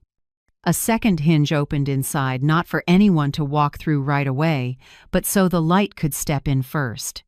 In the afternoon, I stopped by the community room again. The woman who divorced after 30 years spotted me and lifted her hand like you would to a familiar neighbor. We didn't speak. We shared the same room and the same quiet. When we stood, eyes met, and we nodded again. That was enough to know my body was beginning to trust this new peace. After dark, I turned on the porch light and wrote. The words didn't snag anymore. I recorded the fridge note, the walk in the rain, the decision not to call back even after a long message. I added one line to close the chapter. My victory is that I'm not afraid anymore. Not afraid of being called selfish for holding the key to my own life. Not afraid of quiet. Not afraid of seeing my own mistake in the clay pot I'll make tomorrow. Not afraid of closed doors because I know I still have plenty of windows. At Cedar Lake, wind off the water reminded me to draw the curtains. I stood and looked through the glass. My reflection faded, then returned in the kitchen light. I told myself, just like in court and on legacy night, my name is still there, clear and whole, and from tonight on, every breath in this house carries the name Loretta. Not the name of a family line, not the label of a facility, but the mark of a woman who stopped at the right time to step forward the right way. That morning, Cedar Lake was bright, the sunlight like a thin glaze over the water. I put on the cardigan Renee brought and walked the path behind the pines. Joyce's pottery studio sat in an old wooden house by the greenhouse, door painted gray-blue, big windows like a curtain drawn back. Joyce joined Havenridge a few months ago, hair silvered and tied back, voice husky warm like ginger tea. She insists on calling the class, "Make something only your hands can make," not therapy, and not a program. Because everyone has their own flaw, Joyce says. And that flaw is what makes the pot theirs. I didn't go in yet. I stood outside with my hands in my pockets and looked through a film of dust on the glass. Inside, women gathered around wheels, clay, wet and shining. Their laughs were small, the kind that touch the corners of the mouth, free laughs you can recognize without sound. One woman slipped and warped the rim. Instead of sighing, she tilted her head and chuckled, like the pot had spoken. Joyce passed behind her, didn't fix it, just touched the back of her hand and whispered something that made everyone smile. I stayed there a long while, filled with the smell of damp clay and sun dust. Something warm rose in me, but without hurry. Along the porch, I stopped at a stone bench under a maple. On its face, someone had chiseled a line, each stroke deliberate. No one gives your voice back, you take it. I traced the carving. The stone was cold, the words were cold, but the meaning was warm. I had made a long circle to understand this in my own way. In court that day, I spoke a little louder. Now, I don't need volume. I'm using that voice to set my life in order, drawer by drawer, meal by meal, breath by breath. Back home, I brewed tea and opened Colin's letter again. Not to hurt myself, and not to search for an apology that isn't there. I just wanted to see it clearly. He acknowledged my right. That's enough for today. I don't burn the sign. Letter. I fold it and slip it into the cloth-bound notebook. I labeled "Writing About Me," the notebook that doesn't record my children's stories, meetings, medical directives, or transfers. It only keeps my own small things. A still, breezy morning by the lake, the trace of lavender left on my wrist, the shadow I cast on the kitchen floor when I get up at dawn to make tea. The letter lies among those pages like a thread of a different color in the fabric, not pretty, but honest. At noon, I sit at my desk and turn on the computer. There's an old list I wrote before, things to do when I get my breath back. Today's item is anonymous support for 3 families caring for elders at home. I reach out through a small local organization and offer to cover the remaining hospital bills and night caregivers for 6 months, with one condition: don't publish my name. What if they want to know who helped? The coordinator asks. I answer, say it was someone who used to be tired. That's enough. When the transfer confirmations arrive, I exhale. I don't need a photo op. Giving is also a way to speak in my own voice. It doesn't always need a microphone. In the afternoon, I pull the old filing cabinet into the middle of the living room. Oak, heavy, every drawer packed. I spread a cloth on the rug and sit on the floor. Envelopes labeled receipts, pledges, strategy drafts, donor leads. I touch each stack, choosing like I'm choosing seeds. I keep the thank you note from a preschool teacher who brought 10 children to the Haven Ridge Garden for the first time. I keep the wobbly card from a widow. Here, I'm allowed to be silent. The rest plans that grew into something else. Handbooks that no longer fit. Call lists and meet lists I let go of. I put them in the recycling box, tie the string, set it by the door. The room feels lighter. So do I. At dinner, I set a table for one. I take a cream napkin, place a white china plate with a fine hairline crack like an old vein, and pour water into a tall glass. I lay a sprig of rosemary by the plate, not for anyone to see, but to remind myself, respect doesn't begin on a stage. It starts at a table for one. I sit, eat slowly, and listen to the sound of fork on china. It's been a long time since that sounded beautiful. After eating, I write a thank you letter to the Cedar Lake Community Trust Board.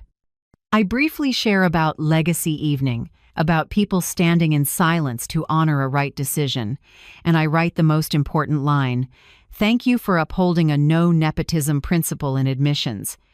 Haven Ridge can forgive, but its structure is not allowed to forget." I sign, stamp it, and set it by my wallet. I'll mail it in the morning. As night comes, I go to the garden. The rosemary I replanted behind the house has taken root, its cool green scent curling up when I run my hand against the leaves. I start slow steps along the edge of the grass, counting quietly. 1, 2, 3. At 10, I change direction. No calorie goals, no turning it into a workout schedule, just walking to notice my breath. Each time my foot touches ground, I feel my chest open a fraction more. Even breathing is the reward. In the past, breath was proof I was still alive. Today, it's a small joy. Then I stop on the porch and look toward the gate. Strangely, I no longer guard it, no longer listen for tires, guess at shadows, brace my heart for impact.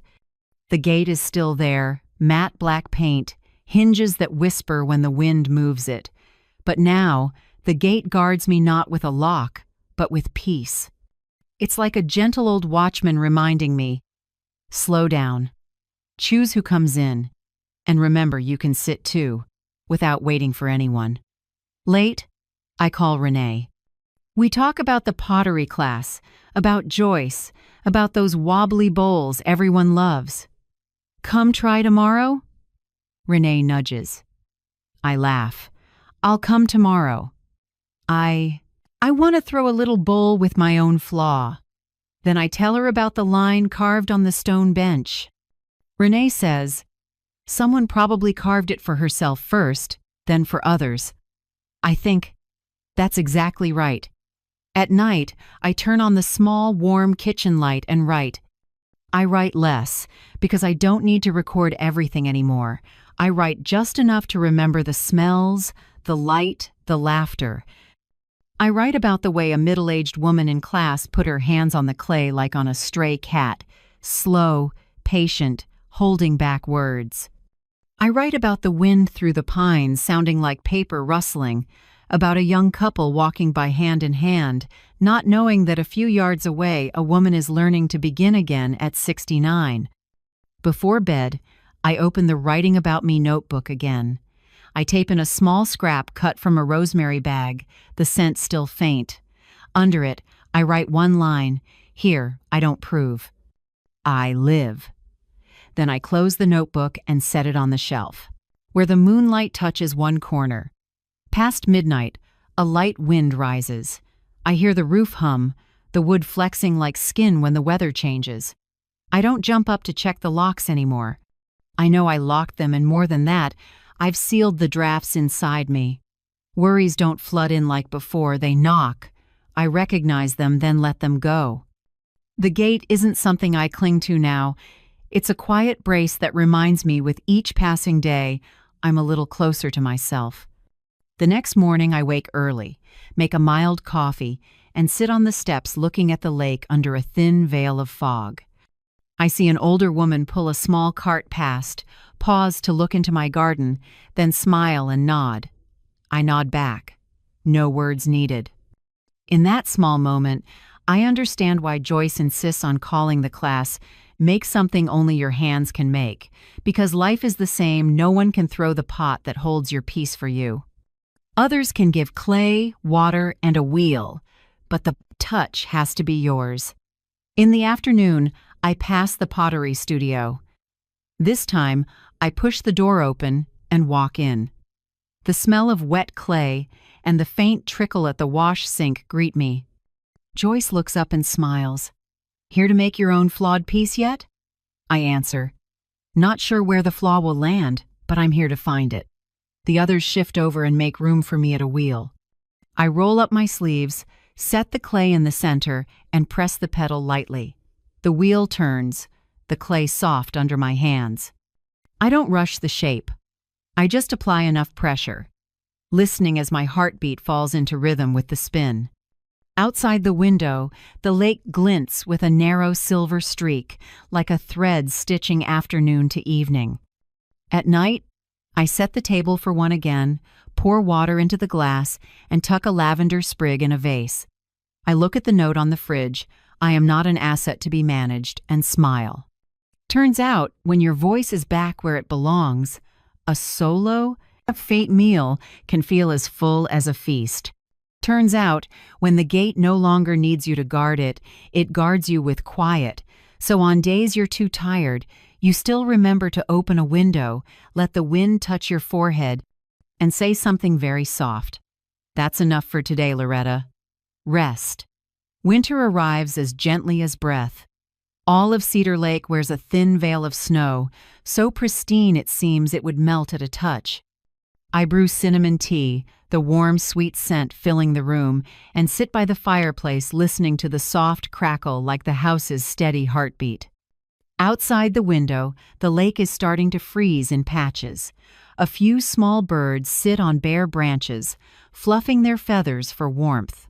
I realize I'm no longer in a rush. No urgent emails, no budgets to review, no meetings I once thought would make the world collapse if I missed them. On the table is the Writing About Me notebook. I open to the last page, pick up my pen, and write the line that closes the story I've been living word by word for months. I'm not waiting for anyone to grant me permission anymore. It's a simple sentence, but each stroke is a year of fear. For years, I lived like a person waiting at a threshold, waiting to be loved, to be accepted, to be nodded through so I could be myself. Now I understand. No one can sign the form that lets you live fully except you. Every Tuesday, I still stop by Havenridge, but not as founder or owner. I go as a friend of the place, bringing cookies, sometimes just to sit in the library and read a few pages, or watch the women in pottery class laugh over the turning wheels. Once, Joyce asked, "Do you feel Havenridge is different now?" I nodded. Different in that it doesn't need me, and it still lives. That made me lighter than any success report I ever got. One afternoon, I get a call from Naomi. Her voice is firm but warm. "Loretta, the civil authority has opened an investigation into Colin and Tessa's financial dealings. We don't need to go to court, just wait for the result." I sit quiet for a moment, then say, "Thank you, Naomi. As for me, I'll let the law handle it." I don't hold grudges anymore. I just hope they learn the lesson I did, that possession is never love. That night, I sit by the window and write 3 letters by hand to Tessa, Jenna, and Colin. Plain paper.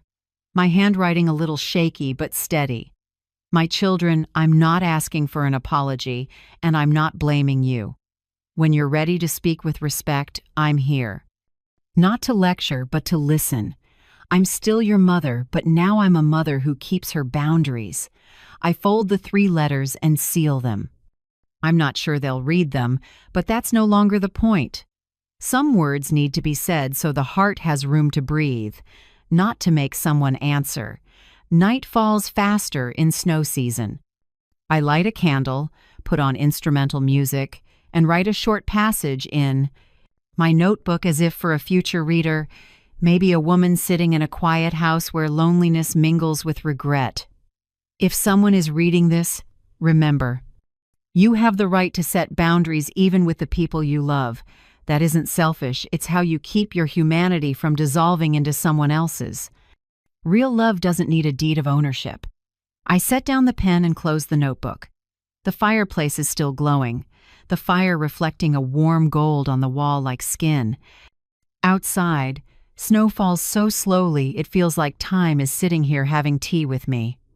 I look toward the lake and see my faint reflection under the thin mist, an ordinary woman with graying hair who no longer needs permission to be herself.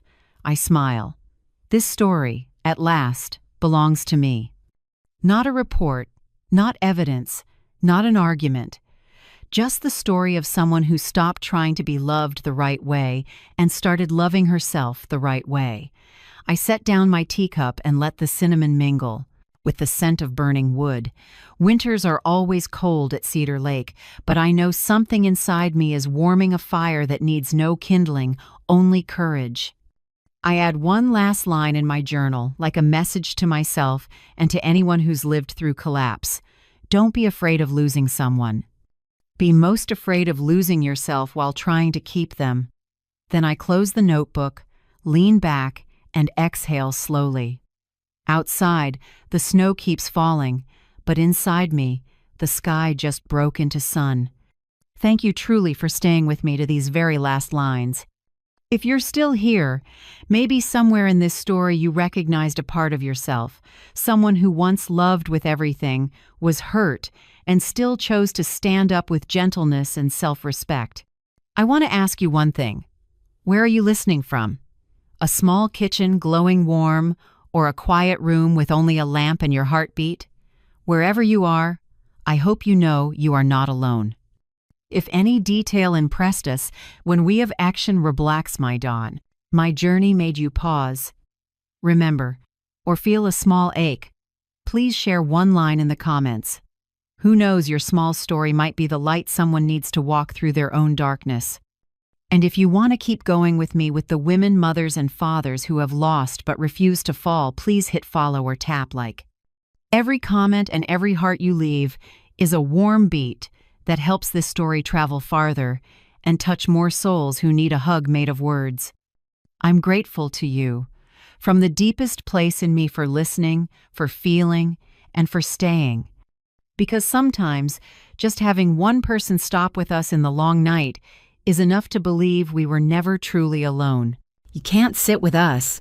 Mommy said you're just a useless old freeloader. My 9-year-old granddaughter Lily said that in front of the entire family, right in the middle of my son Michael's birthday dinner. What hit me wasn't the insult itself, but the sound of my own child laughing at it. I stood up, trying to keep my back straight, even as my chest tightened like someone was squeezing it. No one apologized. No one stopped her. That night, Michael texted me a single sentence. "Mom, tomorrow is the usual payment deadline."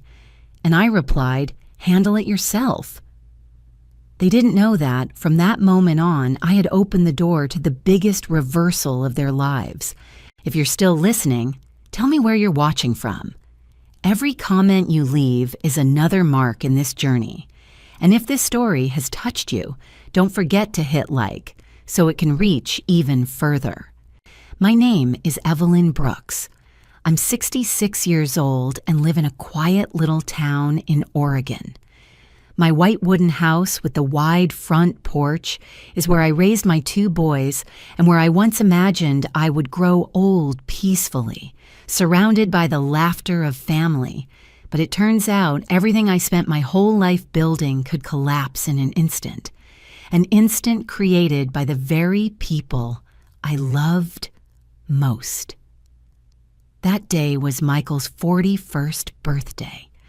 The little blonde boy I once carried is now a grown man with a wife, a child, and a family I always thought I still belonged to. I had woken up at 6 a.m. to prepare the dinner.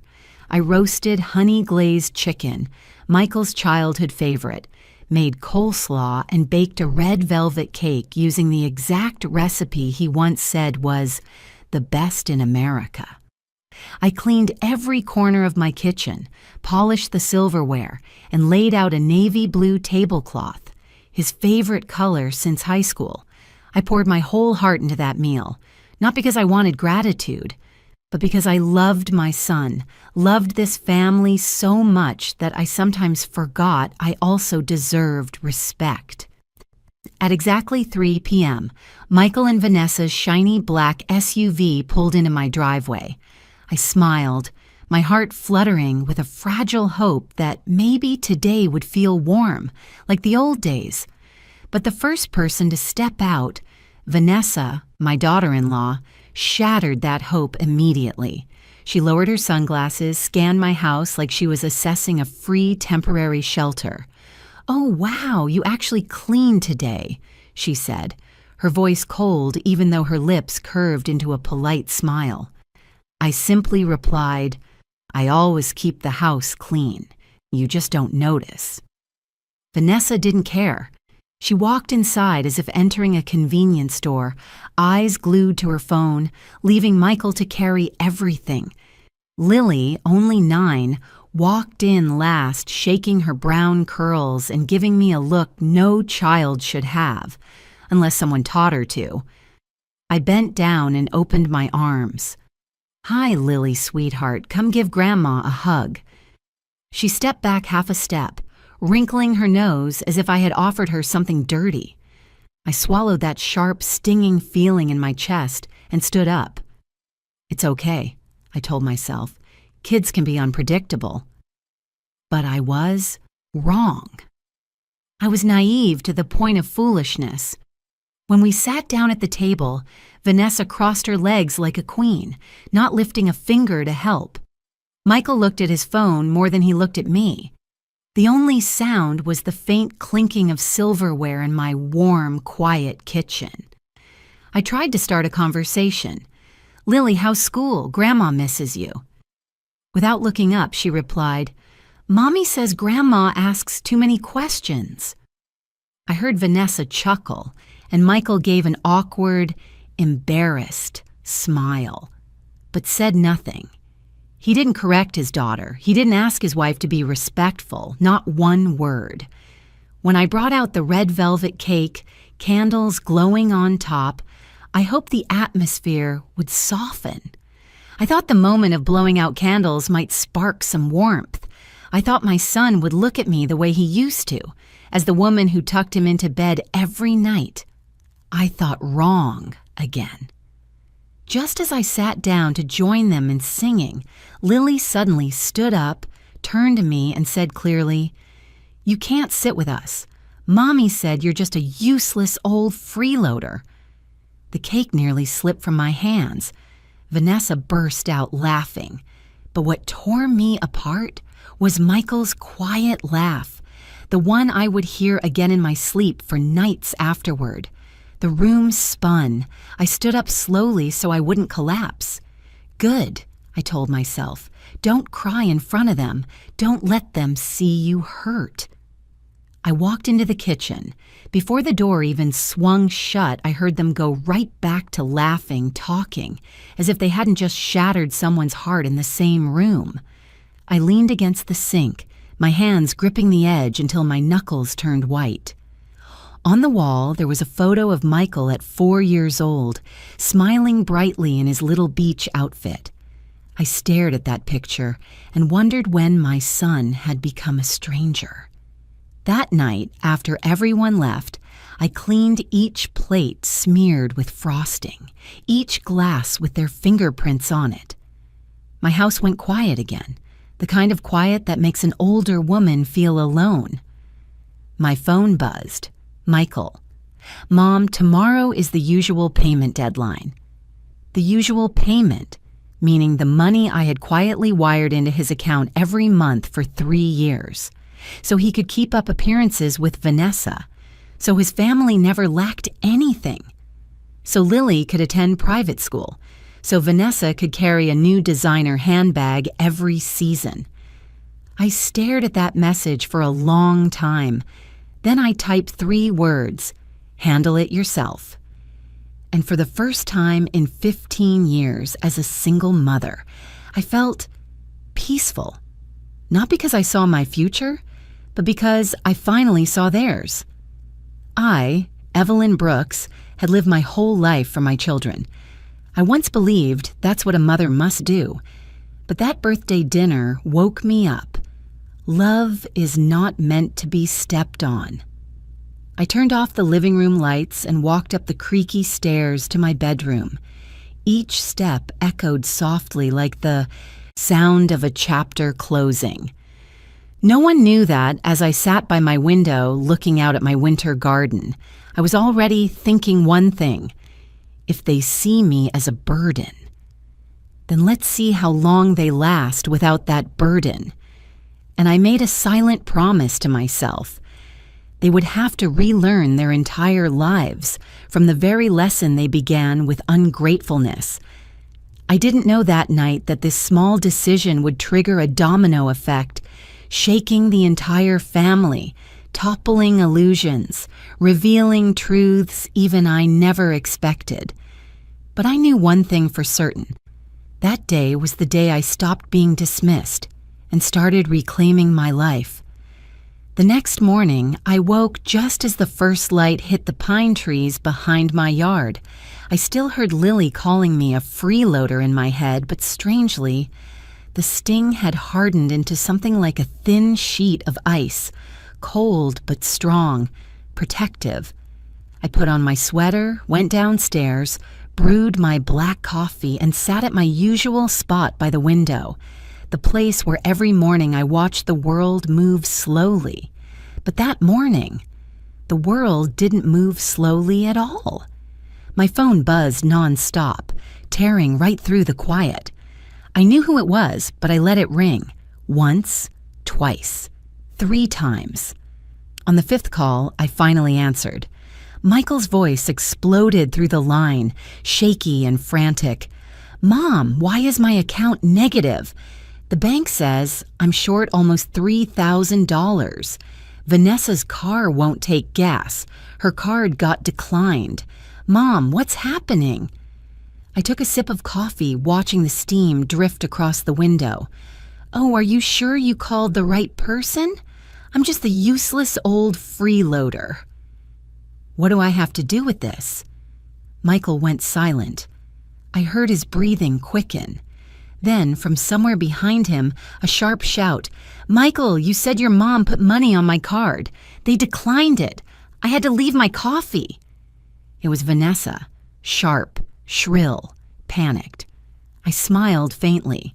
I had never been this calm. "You heard her," I said gently. "A burden has no financial obligations." "Mom, this isn't funny. The house payment is due. Bills are piling up." "Oh, the house?" I interrupted. "The one I paid 80% of the down payment for?" A gulp. Footsteps. Maybe he was walking to a quieter corner. "Mom, what are you saying? You paid for us?" I walked to my wooden cabinet, took out a red folder, and set it on the table. "Michael, do you know what I've been paying for these past 3 years?" I pulled out each document, reading them like a grocery list. The mortgage, the cars, insurance, Lily's private school tuition, both of your credit cards, roof repairs, summer camp, your Colorado trip last year. The line went dead silent. "I did all that because I love you, because I didn't want Vanessa to look down on you, but I see now I was completely wrong." Michael stammered. "Mom, why didn't you tell me? Why didn't you say anything? Why should I? You're a grown man, Michael. You have a family, responsibilities. I thought helping a little would give you confidence." I paused. Turns out I only fed a habit. Just then, Vanessa grabbed the phone. "Lily is just a kid. She didn't mean it. Why are you blowing this up?" I laughed, a short, sharp laugh. Kids repeat what they hear.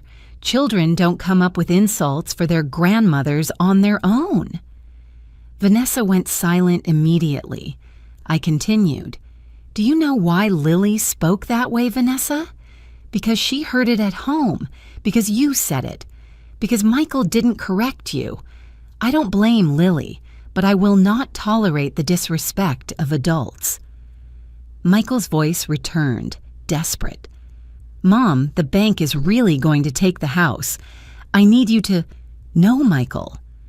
This time, my voice was stone.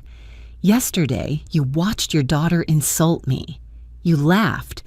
When a mother is treated that way, no one has the right to ask her for anything. I heard him choke. A small, broken sound. I placed the papers down and flipped to the printed statements.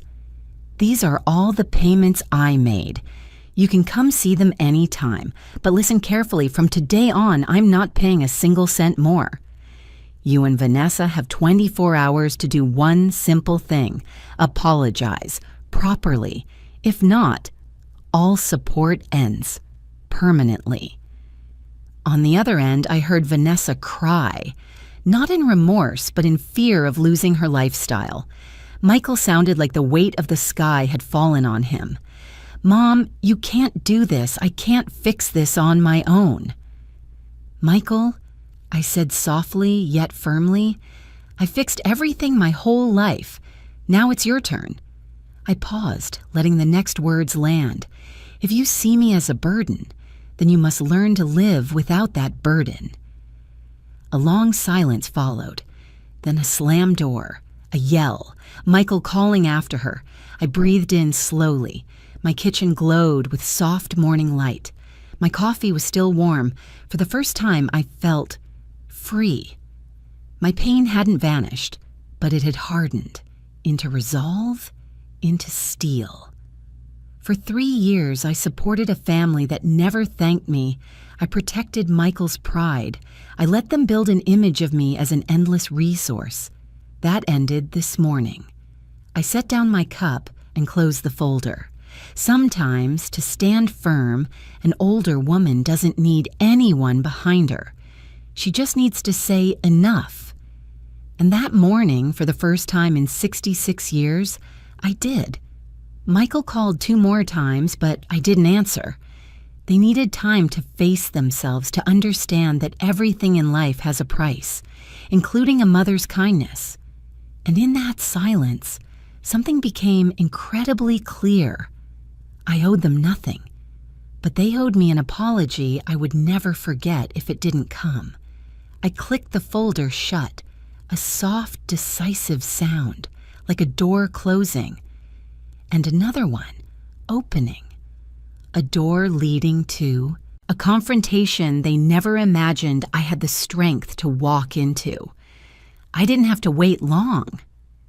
Just before noon the next day, the sound of a car slamming its brakes echoed across my yard, sharp and dry like a warning.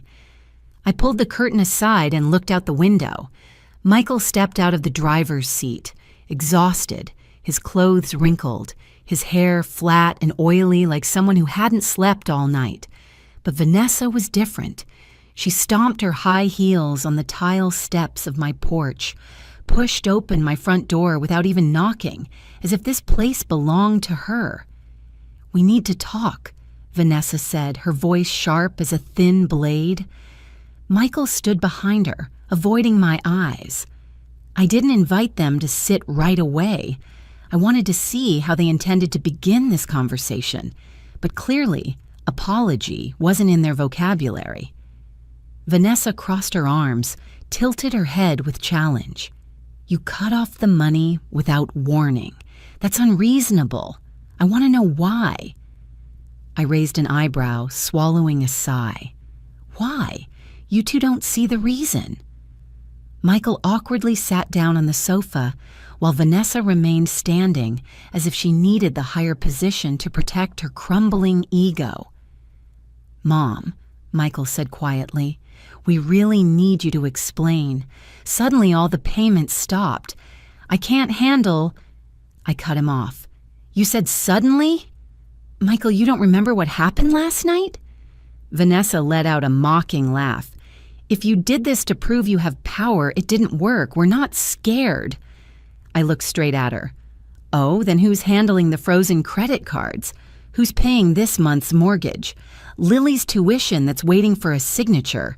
Your SUV running out of gas on the road? Who's filling the tank? The confidence on Vanessa's face cracked. She shot Michael a look as if blaming him. I quietly pulled the red folder from the dining table and placed it in front of them. A solid thump filled the room. Good.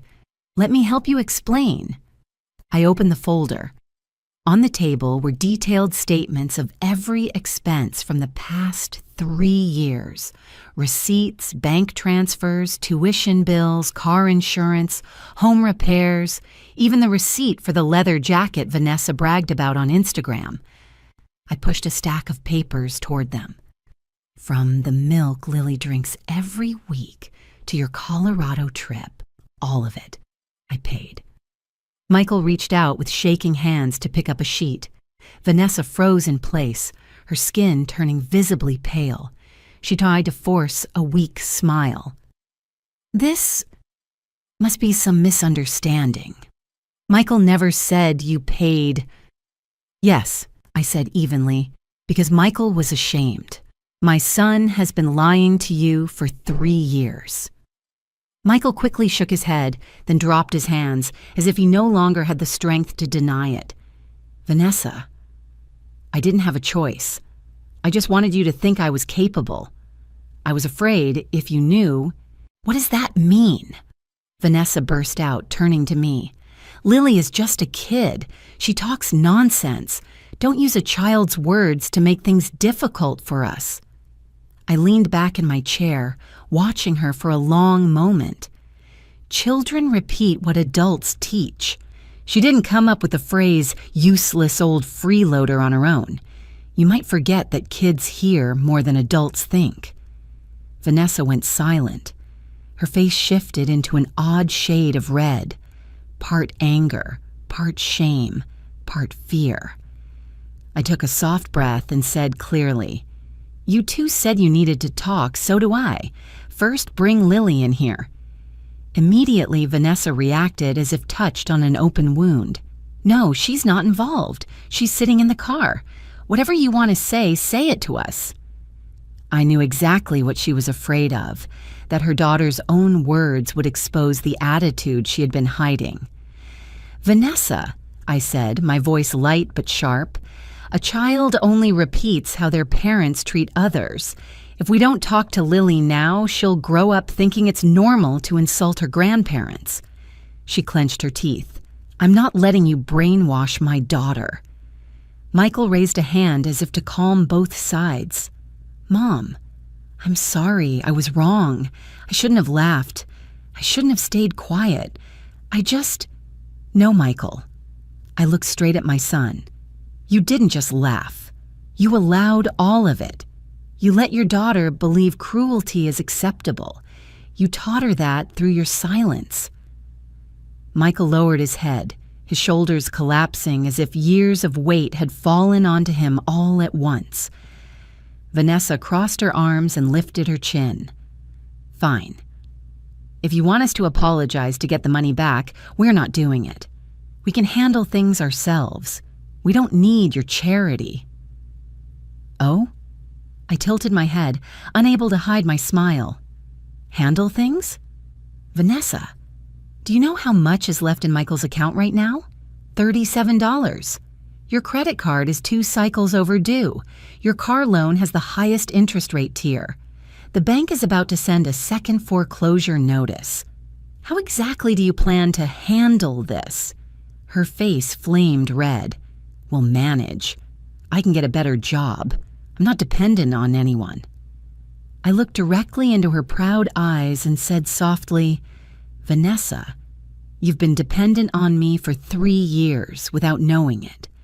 And the worst part is, you thought you were above everyone else. Michael rubbed his forehead, his voice breaking. Mom, I'm sorry, it's my fault. I wanted to look strong, to be the provider. I didn't think it would turn into this. I just wanted Vanessa to be proud of me. I placed one hand on the table, staying silent for a few seconds before speaking. If you want respect, you must live like someone worthy of it. You can't build love on my money. I pushed the folder toward them. Now here is my final choice. 24 hours. Either you apologize to me, clearly, sincerely, without excuses, or you two handle everything on your own starting today. Vanessa shot to her feet. I don't need that kind of money. I will take care of my family. I won't let you control us. She grabbed Michael's hand. Let's go. We'll show her we don't rely on anyone. But her steps trembled, and Michael looked like a rope pulled from both ends, between his wife's pride and the truth he couldn't outrun. When the door slammed shut, my house fell silent. Only the wind rustled through the trees outside. I sat down, resting my hands in my lap, letting my breath settle. No more hurt, no more humiliation, just one strange feeling, the feeling of someone who had restored order. I knew Vanessa wouldn't let go of her pride easily, and Michael was sinking into the dark space between shame and fear of losing everything. But I also knew one certain thing. This storm was only beginning. Some winds can only be understood when they rip the roof off someone's house. And for Michael and Vanessa, that roof had never been more fragile. That afternoon, as the sunlight fell behind the pine trees, my phone rang again. But this time, it wasn't Michael's frantic calls. On the screen was a name that softened something inside me. Jonathan. My younger son living in Seattle, almost a 4-hour flight away. Jonathan had always been the grounded one. Quiet but thoughtful, and most importantly, he had always treated me with the kind of kindness that didn't need to be shown off. I answered, "Mom?" His voice was low, touched with concern. What happened with Michael? He called me past midnight, crying. I've never heard him like that. I closed my eyes and exhaled. I had prepared myself to retell the story, but hearing Jonathan ask with genuine care made the ache inside me stir again, like a wound brushed too soon. Do you want to hear both sides or the truth? I asked, trying to keep my tone steady. Jonathan didn't hesitate.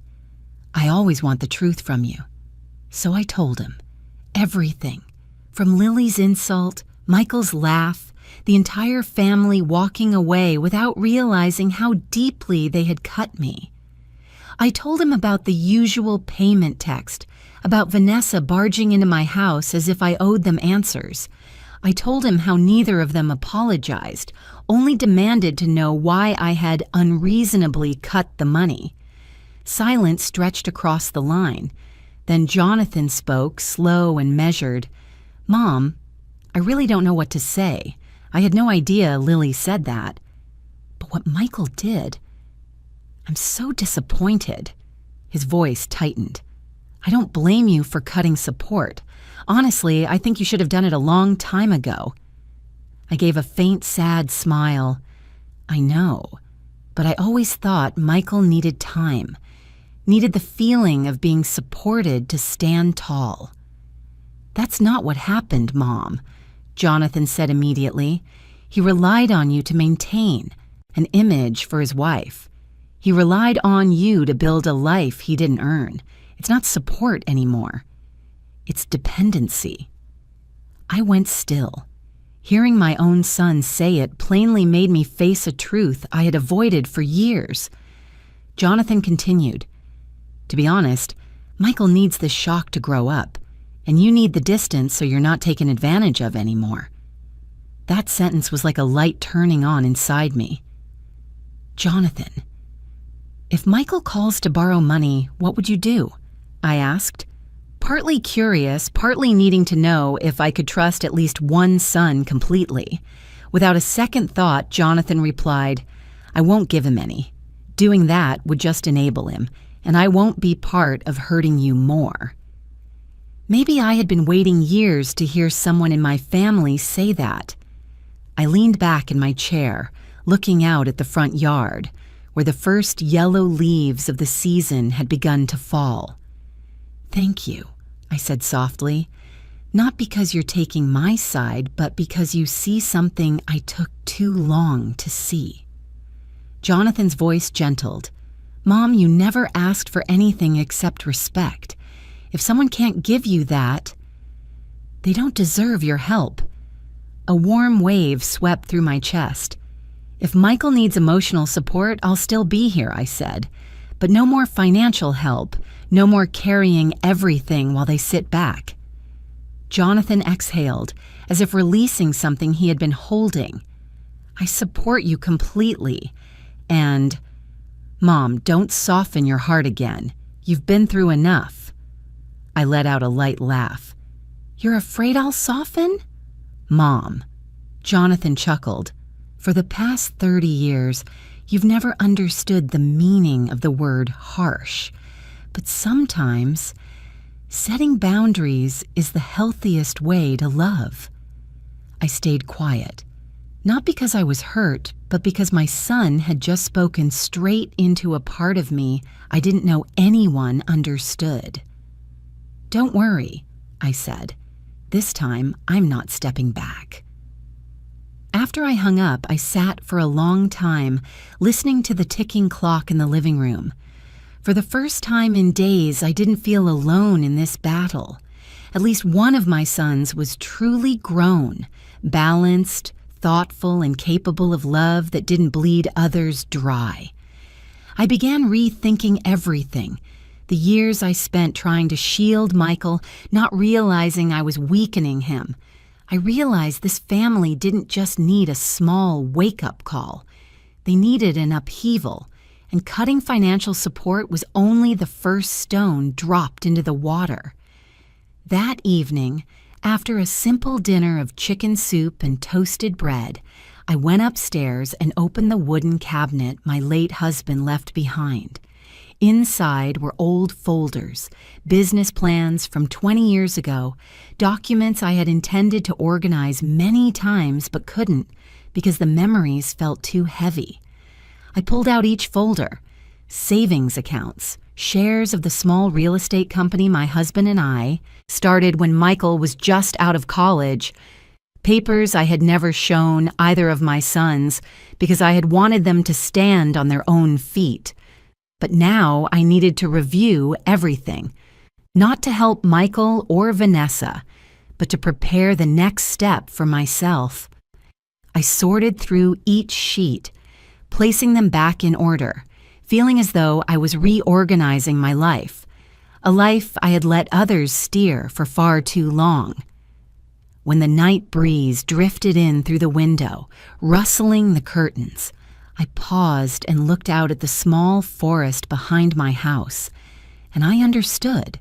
For the first time in years, I was reclaiming control, not control over anyone else, but control over my own life. Something age often tricks people into believing they've lost. I closed the last folder and rested my hand on its cover. I could feel it clearly. I was stepping into a new chapter, not with a broken heart, but with strength forged from the very wounds that once cut me. Because sometimes the people who hurt us the most are the ones who unintentionally give us the greatest gift: awakening. The next morning, a little after 8 a.m., I received a video call from Michael. But before I could pick up, the call ended. Not even 10 seconds later, my phone rang again. I knew this pattern. This was how my son called when he was truly panicking. I pressed accept. Michael's face appeared on the screen, gaunt, eyes red as if he had been crying or hadn't slept all night. "Mom!" His voice broke. "Vanessa, she left." I didn't act surprised. I set my tea down, kept my voice steady. "Tell me more clearly." Michael swallowed hard, as if his throat were filled with gravel. "Vanessa found out found out my real salary. He let out a strained laugh, a painful, defeated sound. Turns out I only make enough to cover electricity, water, and some groceries. The moment you stopped helping, everything fell apart. I stayed quiet, not out of judgment, but because I wanted him to see his own reality with his own eyes. Michael continued, his voice trembling. She said straight to my face, she didn't get married to live with a failure. Those words stabbed into my ears, even though they weren't aimed at me. I knew that kind of pain, when someone you once trusted sees you as less than your true worth. I sighed softly. Where is Vanessa now? She packed her things last night, took her whole wardrobe, makeup, even the travel suitcase, then pulled Lily along. They're staying at her parents' house. His voice cracked. Lily? She cried, but Vanessa said it was temporary, until I can prove I can provide. I closed my eyes, feeling my heart squeezed gently by an old, tired hand. Loving your child is instinct, but love doesn't mean rescuing. Michael collapsed into a chair, hands on his head. Mom, I lost my family. It was probably the first time in my life I had seen my son so bare. No pride, no bravado, no illusions of success. Just a 42-year-old man standing in the ruins he played a part in building. I kept my tone calm, but never cold. Michael, sometimes the truth itself will choose who deserves to stay. He looked up, eyes pleading for someone to pull him out of the hole he had fallen into. What do you mean, Mom? I said slowly, the people who stay when you have nothing are the people who are truly your family. Michael went silent for a long time. His breathing blended into the hum of the ceiling fan behind him. Then he spoke, voice breaking like a defeated child. All this time, I really thought Vanessa loved me. You were mistaken, I replied gently, but without avoiding the truth. Vanessa loved the lifestyle she thought you had. Michael clenched his fists, lips trembling. I created that illusion so I wouldn't be looked down on, so I could keep my family together. I looked straight into his eyes, not to scold, but to show him what I had seen long before he did. You can't keep a family together with borrowed money or the money I sent in secret. All you did was delay the moment they saw who you really are. Those words made Michael drop his gaze, his shoulders shaking. I didn't step forward to comfort him. I knew he had to go through this moment, had to feel the full weight of loss if he ever wanted to stand back up. After a long pause, he whispered, Mom, all of this happened because I depended on you for too long, didn't it? I pressed my lips together. Yes. But it wasn't just you. Part of it was my fault, too. I tried to shield you too much, afraid you would stumble. He looked up, confused and wounded. Mom, but that ends now, I said firmly. From now on, you have to live your life. If there are mistakes to fix, you fix them with your own two hands. Michael froze like a statue. That afternoon, I received another message from him. Mom, the house has nothing. I've never paid a full month of bills myself. The electric bill, the internet bill, the Honda that needed gas using Vanessa's card, which was now frozen, Lily needing lunch money for school, the fridge containing only a carton of milk that had expired 2 days ago. I read each line, and my heart tightened.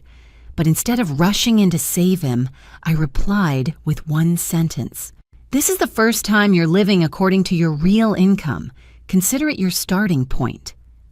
10 minutes later, Michael called again. Mom, I'm so scared. I answered with the low, steady voice of a woman who had lived long enough to understand pain and strength. Fear isn't shameful.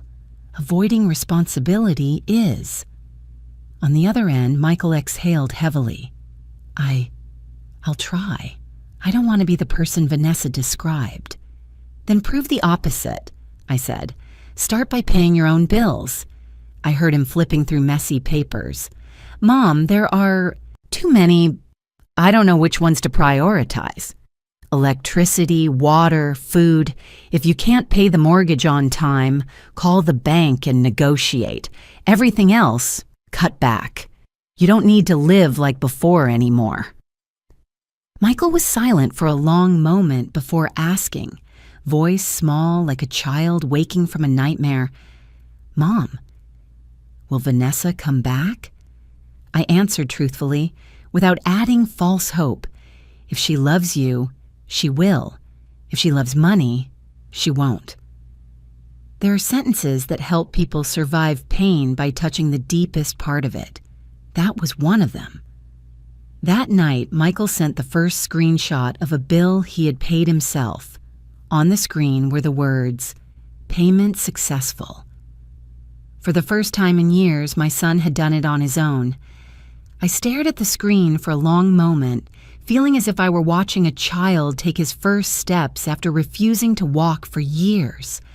I only replied briefly, "Good job." No coddling, no exaggerated praise. Michael needed to learn that independence was normal, not a heroic achievement to be rewarded. In the following days, I watched his life from a distance. A house once full of noise now stood quiet. No more clicking heels from Vanessa. No more expensive perfume lingering in the hallway. No more Lily arguing with friends on the brand new iPad I had once financed.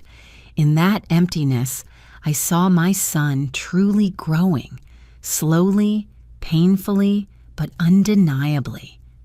I understood one thing clearly. Breaking the dependencies I had accidentally created over the past 3 years would not be easy, but it had to be done. And the collapse of Michael's marriage was simply the inevitable consequence. Vanessa never loved Michael. She loved the income she believed he had. She loved the new car I bought. She loved the big house I paid for. She loved the generosity she assumed came from her husband. Now everything was exposed. Now the truth stood between them like a mirror no one could avoid. And I would no longer interfere. Sometimes being a mother isn't about catching your child. Sometimes being a mother means letting your son fall, so he learns how to stand on his own trembling legs. That weekend, Michael came to my house no longer in total collapse. He still looked tired, but there was a spark of life in his eyes, as if he had finally taken a full breath after years of suffocating himself. "Mom," he began as I poured tea, "I think you're right. Maybe I've never really grown up." I looked at my son, truly looked at him, for the first time without the mask he always wore. No pretending to be strong, no chasing an image of success he had invented. I gently placed my hand on his shoulder. "You're beginning now, Michael, and I'm proud of you, not because you're perfect, but because you're willing to face yourself." He lowered his head. "I'll do my best." I smiled. "Then this is only the first chapter of your new life." I invited Michael over on a quiet Sunday morning. Outside, red maple leaves dropped one by one, sounding like soft whispers of autumn. I stood in the kitchen making coffee, feeling an unusual calm. I knew the conversation about to happen would change the course of my son's life, and it was also a key step in the plan I had been quietly preparing for days. When Michael arrived, he knocked very gently as if afraid to disturb me, a hesitance I rarely saw in him. "Mom, I'm here," he said as he stepped inside, hands in his pockets, walking like a man who had just come out of a storm. I pointed to the old wooden table near the window, where I had placed a green folder, clipped with a bright brass fastener. "Sit down, Michael. I have something to give you." He looked at the folder as if it were a foreign object. "What is it, Mom?" Open it." Michael slowly unfastened the clip. His eyes moved across the first page, then suddenly widened as if someone had pulled his hair. "Contract of employment, Brooks and Avery Real Estate Group." He looked up, mouth slightly open but unable to speak. I nodded. "That is your father's and my company." Michael froze. "But Dad was just a lumber mill worker?" I saw the innocence in his question. The truth was, my husband and I had hidden that secret well for 2 decades, not to deceive our children, but to protect them from growing up dependent on family wealth. "Your father worked at the mill until 2003, I explained slowly. "After that, he quit and focused on Brooks and Avery. We bought inexpensive lots during the recession, renovated old houses, rented them out, resold them, and kept building." Michael inhaled deeply, trying to process what he had just heard. I never knew." "That's right," I said, "because your father wanted you and Jonathan to build your own lives, not rely on inherited money. And I believed in that too." I rotated the folder toward him so he could see clearly. "You're 42 now. It's time you knew the truth." Michael looked down at the second page, a job description, Regional Property Manager, Western Division. Starting salary, a 6-figure number I knew he had never imagined. "Mom, why would you trust me with this, after everything I just put you through?" His voice shook, tangled with regret and disbelief. I didn't answer immediately. I looked at my son, a man walking into midlife with mistakes piled high like mountains, yet with a faint flicker of something still alive in his eyes, like a small ember refusing to die. "Michael," I finally said, "I'm not giving you this opportunity because you deserve it now, but because I believe you can become someone who deserves it later." He lowered his head, overwhelmed. "Mom, I don't even know how to thank you." But I lifted my hand to stop him. "This opportunity comes with a condition." Michael tensed. "What condition?" I folded my hands. On the table, my voice firm. "Vanessa is not to know." A deep silence sank into the room. Michael blinked, clearly stunned. "She can't know? But why?" I looked straight into his eyes. "Because I want to know the truth. I want to know whether your wife is with you because she loves you, or because she loves the lifestyle you pretended to have. If Vanessa comes back thinking you only earn your old salary, you will know how real her feelings are." Michael sat still like a statue. Then he reluctantly nodded. "Mom, I understand." "Good. This is a test for both of you, yourself and your wife, and I will not interfere." I pulled another sheet of paper from the folder and pushed it toward him. "This contract clearly states your responsibilities, your benefits, and the termination clause if you fail to perform." Michael read through it, then straightened his back like someone who had just regained a long-lost sense of pride. "If I don't do well," he began. "Then there will be no second chance," I continued. "I already told you. This is your last opportunity." Michael drew a long breath, lowering his head, his eyes filled with a rare determination. "Mom, I won't disappoint you again." I looked at my son and felt as if time were looping. I saw my husband's shadow behind him, the man who always believed Michael had great potential, only he had never stepped off the safety chair others placed beneath him. Perhaps if he were still alive, he would have given our son this chance too. Michael stood up, holding the folder to his chest like he was carrying a priceless gift.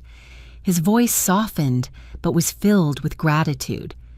"Mom, thank you for still believing in me, even when I don't believe in myself." I smiled gently, though inside me was an ocean of emotion. From now on, Let your actions answer everything. I will no longer hold you up. Build your own life, Michael." He nodded, firmer than ever before. I watched him as he walked toward the door, his shoulders still heavy, but his steps carrying the strength of a man who finally understood his responsibility. When the door closed softly behind him, I stood up, walked to the window, and watched his figure disappear behind the maple trees. A cold breeze swept past, lifting a few yellow leaves into the air. I knew clearly I had just set the key gear of my plan into the correct position. Michael would grow up. Vanessa would show her true nature, and my family, after years tangled like a ball of yarn, would finally reveal who truly belonged to one another. I whispered to myself, a small promise to the husband I lost. He's about to step into a new chapter, Richard. This time he has to stand on his own 2 feet. Michael left my house with determined eyes, but I knew another battlefield awaited him. Not the new job, but the confrontation with his own marriage. I didn't interfere.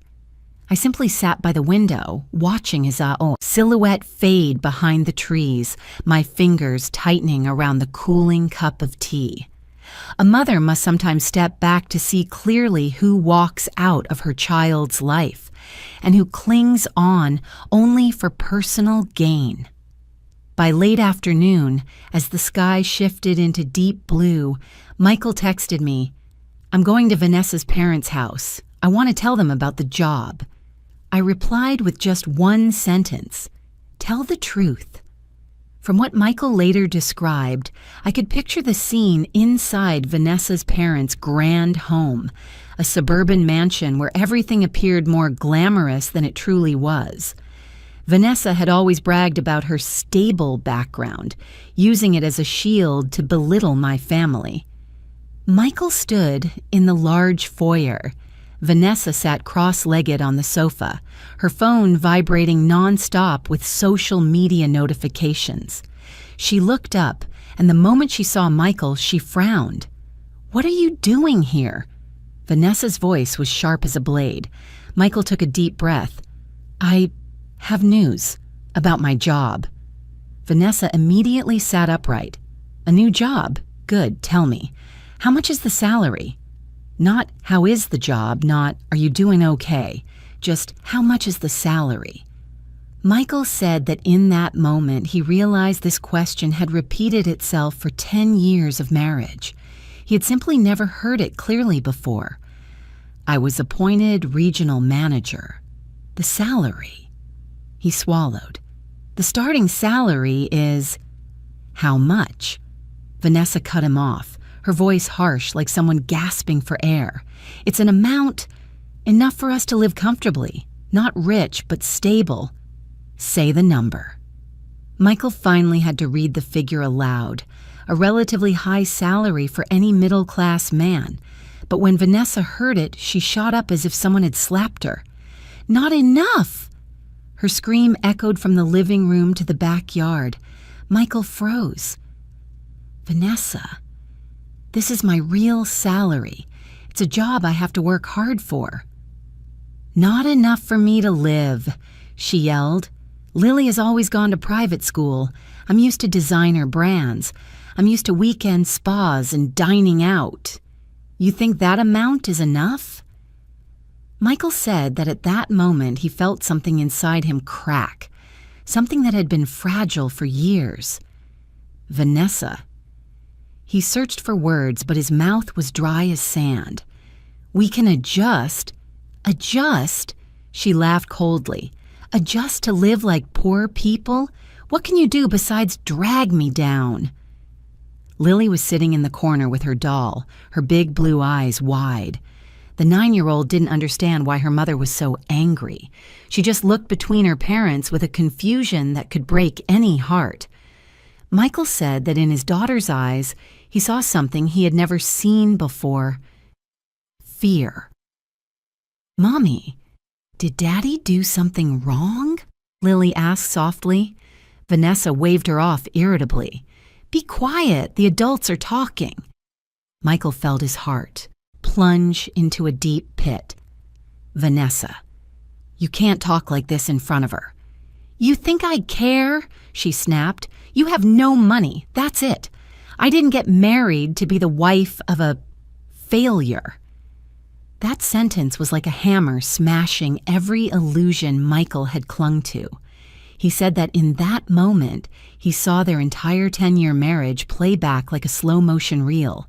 The cold nights when she barely spoke to him, the dinners where she never asked how much he had earned, the vacations she bragged about to her friends. Michael pays for everything. Michael didn't argue, didn't beg, didn't fight back. He simply watched his wife finish packing the last 2 bags, then pull Lily to her feet. We're going to my parents for a while. Vanessa said it like announcing the weather. When you can prove your worth, I'll talk to you again. Then she walked out, leaving the door closing behind her like a final punctuation mark. That night, Michael called me, his voice drained. Mom, you were right. Vanessa, she doesn't love me. A long silence. She only loves the life she thought was mine. I didn't speak immediately. I let him sit with the silence, the kind that speaks louder than advice. Finally, I asked, how do you feel? I feel empty. His voice trembled. But I also feel like I'm finally seeing the real path in front of me. I closed my eyes, taking a slow breath.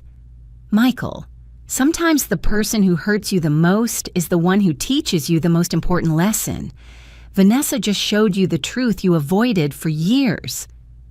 I walked to the window where the soft amber streetlights glowed against the sidewalk. From now on, you don't have to pretend anymore. You don't have to play the role of a successful man just to keep a marriage that was never real. Michael's voice broke. Mom, I don't understand how you can stay so calm. I let out a small laugh, because I already knew the outcome, and because I've been watching from a distance. What do you mean? I mean, my son, the storm with Vanessa is only beginning. She still doesn't know what I know. Michael went silent. He didn't know what I was referring to, and I wasn't planning to tell him yet. I answered lightly, like a soft breeze with the sharpness of a thin blade. Because you are learning to face the truth, and Vanessa is about to face hers. Meaning I am letting the wind blow in the right direction. I heard Michael let out a long breath, but this time it wasn't the sound of defeat. It was the sound of a man stepping out of the shadow he had created himself. When the call ended, I stood before the mirror and looked at my face, lined with wrinkles, filled with stories, shaped by storms I had survived. I smiled. At last, every piece of my plan was moving into place. I was never someone who sought conflict, but I never allowed anyone, not even a daughter-in-law, to diminish my dignity. If Vanessa believed I would rescue her again, she was wrong, because this time I wasn't carrying anyone's burden. This time I was only directing the wind and letting the storm put every person exactly where they belonged. In the days after the confrontation between Michael and Vanessa, I kept my routine, waking early, brewing a cup of black coffee, and sitting by the window overlooking the small forest behind my house. But my heart no longer felt heavy. Once you see the true nature of things, your mind becomes strangely clear. I knew Vanessa would soon face the consequences she chose, and I knew I was ready for the next step. Not out of revenge, but out of fairness. And to give my son a lesson he would never forget. I called Brenda, my personal attorney for 18 years, a woman so sharp she could predict an opponent's next 3 moves just by reading a single line of a report. Brenda, I said, I need you to investigate someone's finances. His name is Derek Monroe. Brenda paused for a second, longer than usual. Vanessa's father, correct? Any particular reason? I want to know the real picture of that family, I replied, as clearly as possible. Brenda asked no further questions. We had worked together long enough to understand that the things I didn't say were the ones that mattered. 3 days later, exactly at 7 p.m., the time Brenda always sent important reports, my phone lit up with a PDF file over 100 pages long. I opened it and read line by line, item by item, number by number, until my heart grew still. Derek Monroe's convenience store chain was drowning in debt, unpaid employee wages, unpaid suppliers, unpaid taxes, and most importantly, placed under expanded investigation by the IRS. Brenda added a short note. Evelyn, he may face prison in 6 to 9 months. I sat in my chair for a long time, not out of shock, but because every missing puzzle piece had finally come together. Vanessa always bragged about how successful her father was, but it turned out her entire family lived off a thin coat of outward glamour, one that was now peeling away. They were no better than Michael at this moment, perhaps even worse.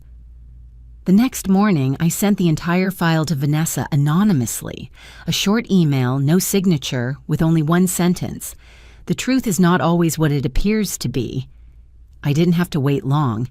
That afternoon, Brenda texted me, Vanessa just contacted another lawyer. She's panicking now.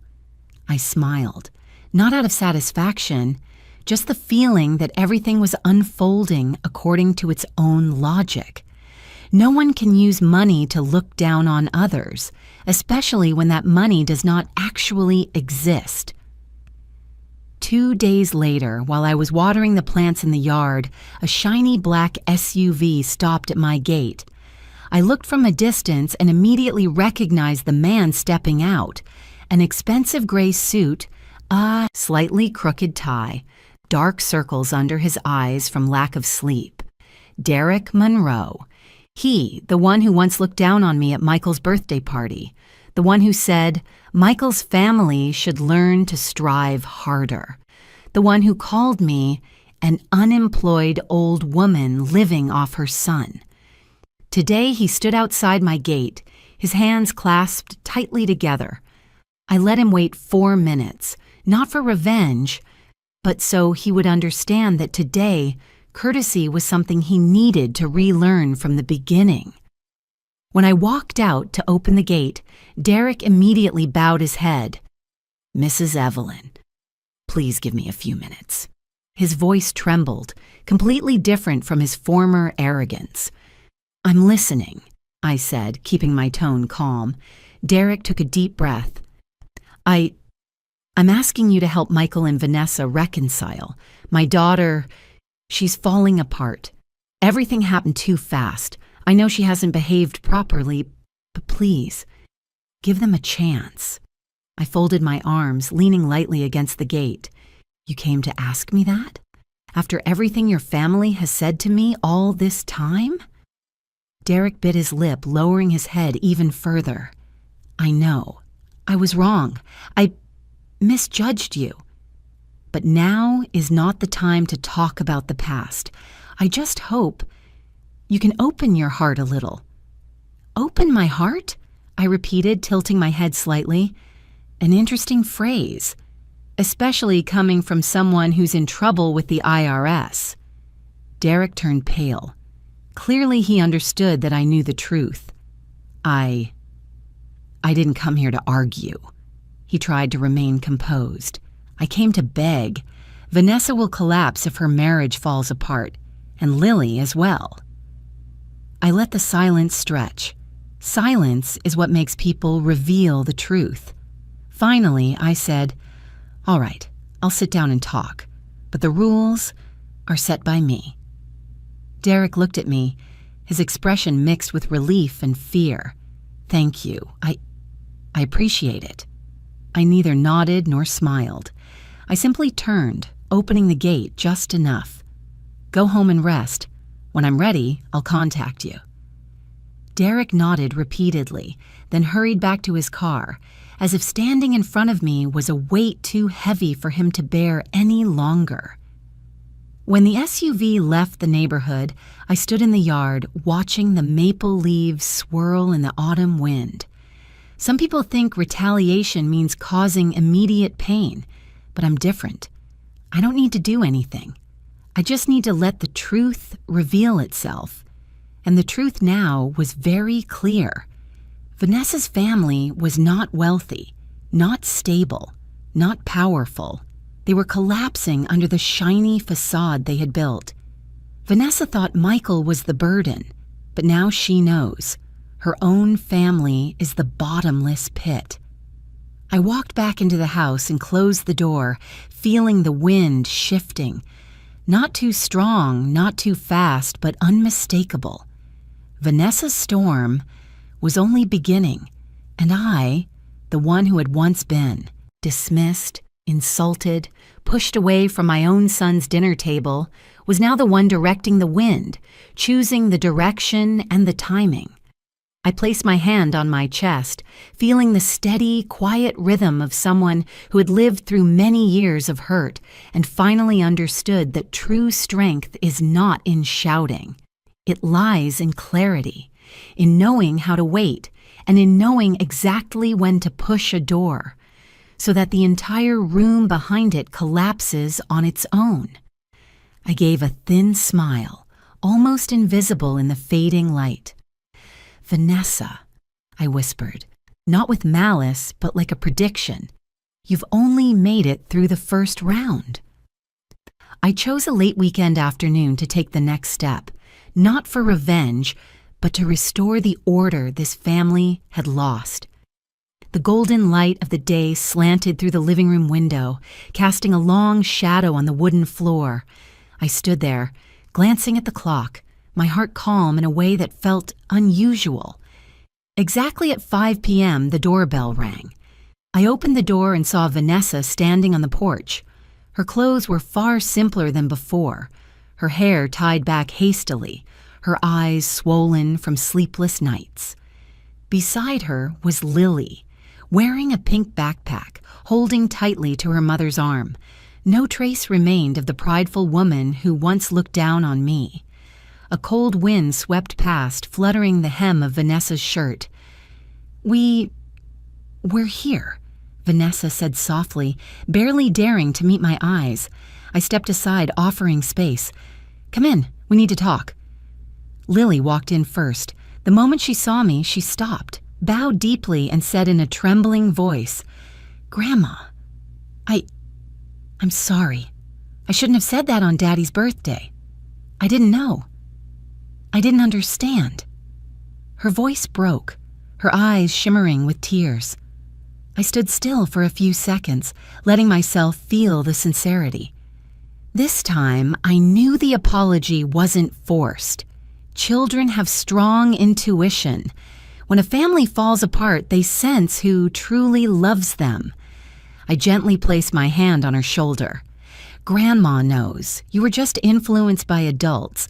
What matters is that now you know what's right." Lily rushed into my arms.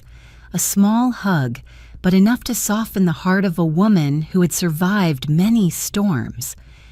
Vanessa watched, her hands twisting together, her thumb rubbing her wedding ring until her skin turned white. She sat down, her shoulders slumped like someone who had lost her balance. She tried to speak, but the words came out like they were dragged over gravel. "I'm sorry for what Lily said and for what I said to Michael." I sat across from her, my hand wrapped around a warm teacup.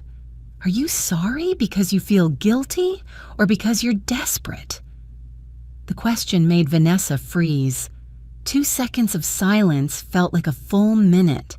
I saw her throat tighten as she swallowed. "Both," she finally said, "but I don't want my family to fall apart." I looked straight into her eyes, now void of all sharpness. "Then we're going to reset the rules." I opened the folder on the table. Inside were 4 pages of documents Brenda had drafted with full clauses. "This is the agreement between me, Michael, and you." I said each word clearly. 4 conditions. If you agree, I'll support your family's chance to reconcile. If not, you're on your own. Vanessa swallowed. I'm listening. I took a deep breath, then began. First, Michael must be financially independent. You may not control, demand, or require access to his paycheck. Vanessa's eyes widened. I don't control, but if he can't, I raised my hand to stop her. You need to learn to live within your real means. She bit her lip but nodded. Second, you will work part-time at my company, a basic position, basic pay, no special privileges. Vanessa shot up from her seat, nearly shouting, "You want me to work for you?" "No," I answered calmly.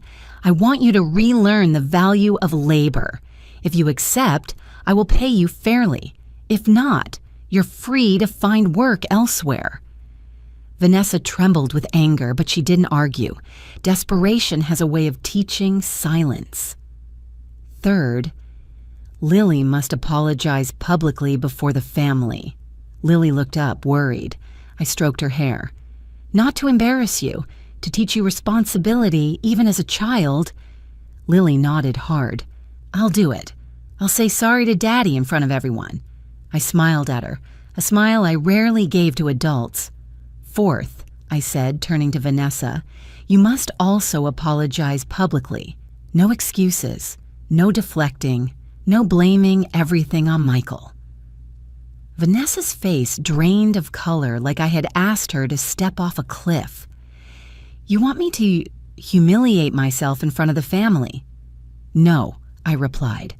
"I want you to learn humility.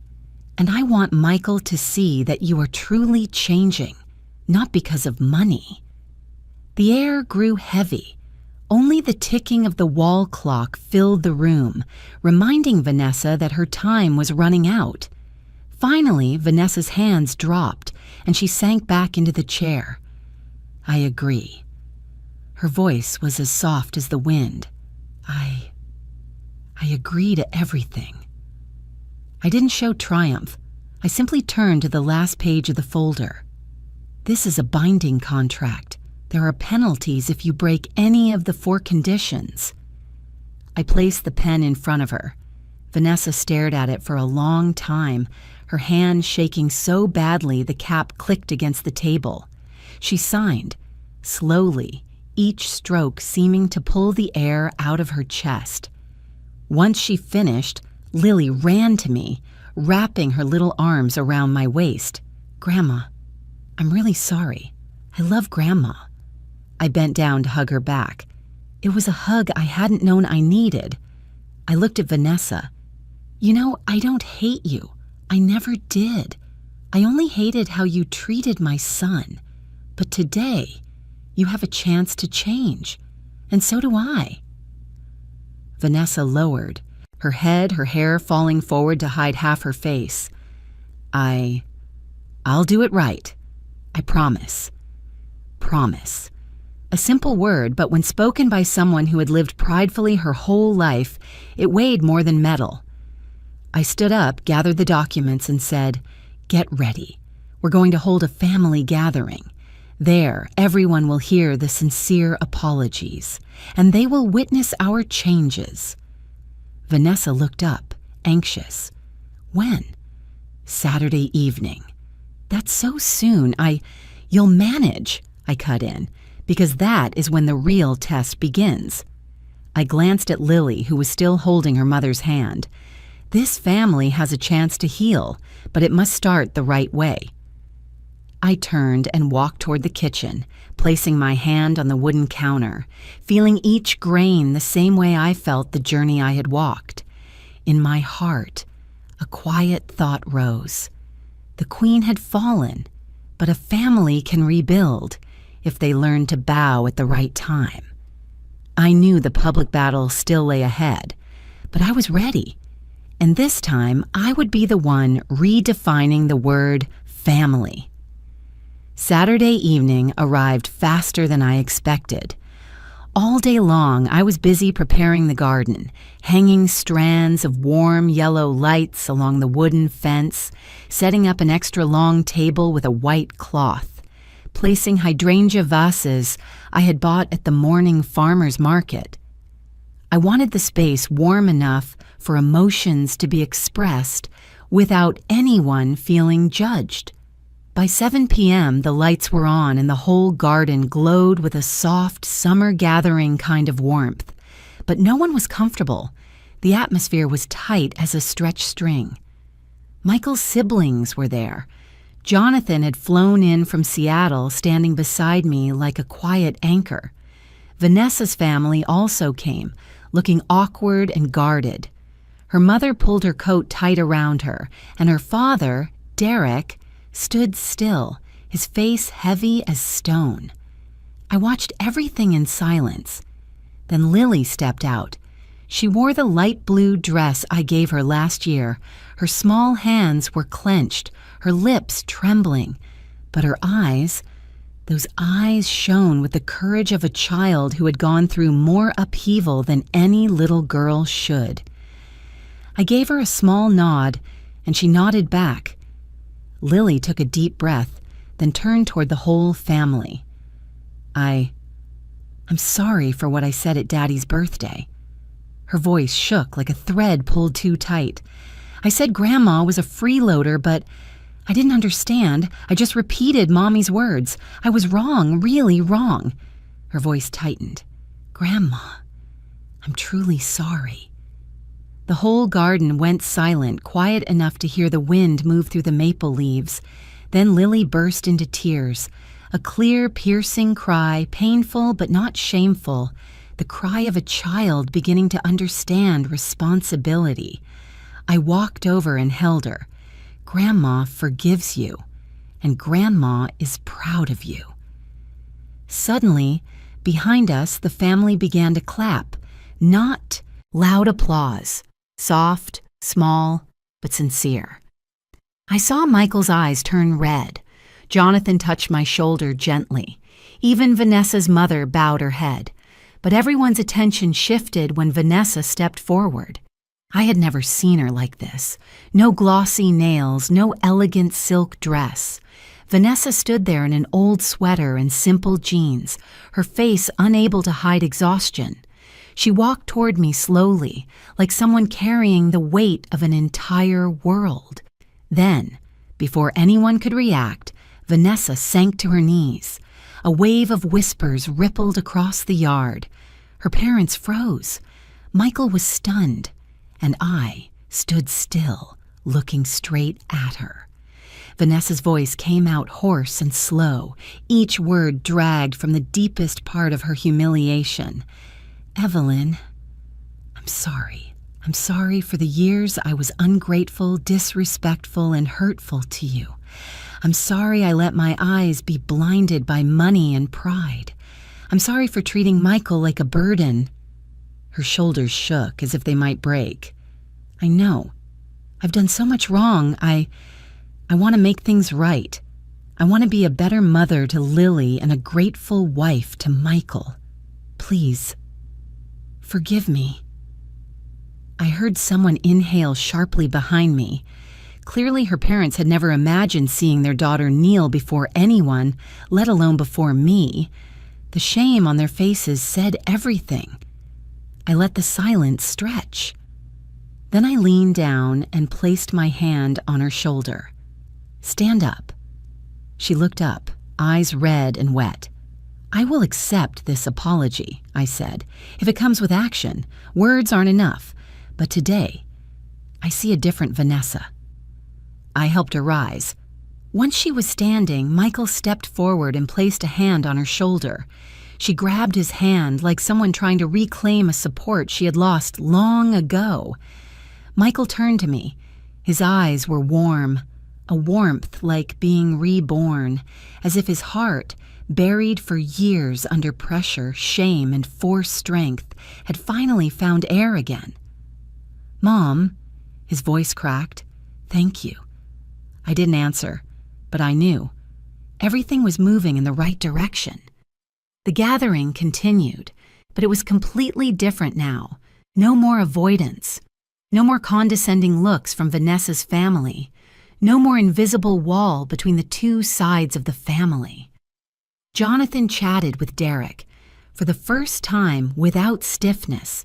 Lily ran around the yard, her laughter ringing like the sound of hope. Vanessa helped me serve the food, her hands still trembling a bit, but her eyes calmer than before. As she set a tray of tartlets on the table, she whispered, "Thank you for not giving up on us." I looked at her for a long moment. "Thank you," I replied, "for having the courage to change." At the end of the night, when everyone had left, I stood alone in the garden, watching the strands of yellow lights flicker like the house's gentle breathing. I felt something in the air that I hadn't seen in my family for a long time: warmth, respect, gratitude. But what made me happiest wasn't the apologies or the hugs. It was what was quietly beginning to grow. A lesson about self-respect, a lesson about responsibility, a lesson about the true value of a family. I looked up at the night sky where a few scattered stars were glowing. In that moment, I thought of my husband, the one who had gone before me, the one who once believed our family would find its way back someday. I whispered softly, "Richard, do you see it? Everything is finding its place again. You'd be proud of us." And I knew. Tonight, a new chapter of my family had begun. 3 months passed so quickly that sometimes I had to ask myself whether everything that happened was real or just a long dream. A dream where all the broken pieces were gathered and rearranged into something new, not perfect, but stronger. The change came from the smallest things, and those small things slowly pulled my entire family in a new direction. Michael called me almost every night not to ask for money, but to share his work updates with the quiet pride of a man standing steadily for the first time on his own ability. "Mom, today I closed the duplex in Tacoma." "Mom," my supervisor praised how well I handled the Western Division. "Mom, this month, I paid every bill myself." I sat at the kitchen table listening to him, my heart light as early season wind. No more desperate clinging, no more shame, no more slumped shoulders waiting for rescue. Michael, the son who once lived inside a shell of pride and fear of failure, was truly growing up at 42. I silently knew my husband Richard would be smiling with pride. And Vanessa. If someone had told me 3 months ago that my daughter-in-law could become a woman who listens, who thanks, and who corrects herself, I would never have believed it. But I saw it with my own eyes, little by little. She came to my company on time every day, even if it was only a part-time customer service job. In the first days, her hands shook when customers complained, but just weeks later I saw her guiding new clients, her eyes no longer arrogant but calm and patient. One afternoon, Vanessa walked into my office while I was reviewing the quarterly report. "Mom," she hesitated, "thank you because of this job. I feel useful." I looked at her for a moment. Her face had less makeup, but it was more beautiful because of its honesty. "You did it yourself," I said. "All I did was push a door open." Vanessa gave a soft laugh, her eyes a bit red but full of a gratitude I had never seen in her. Lily was the biggest surprise of all. She came to my house every weekend bringing a pink apron with a cat on it that she insisted on wearing in the kitchen. She learned how to slice carrots, whisk eggs, and season salt with the kind of careful seriousness that was almost funny. But what touched me most was the sentence she said almost every week. "Grandma, I love being here. I feel peaceful." A 9-year-old saying peaceful with such sincerity is rare. I knew she could feel the difference in how I treated her. No pressure, no scolding, no tension. Just quiet air, the soft sound of chopping vegetables, the smell of baked goods mixing with peppermint tea. And I realized I needed those moments with Lily more than I thought. As for Derek Monroe, Vanessa's father, the truth finally caught up to him. News of the IRS expanding its investigation spread quickly among the small business community in his area. 2 stores had to temporarily close. Another was sued by a supplier for unpaid invoices. Derek, who once held his head high in front of me, now quietly texted Vanessa, "Evelyn's son and daughter-in-law are the only ones helping us keep any shred of dignity." And then, one rainy afternoon, Vanessa came to my house, her eyes still swollen. "Mom," she said, "if you hadn't investigated and sent the documents early, we don't know what would have happened to my family. Thank you for saving us." I didn't take credit. I simply placed my hand over hers. Whether I saved you or not doesn't matter.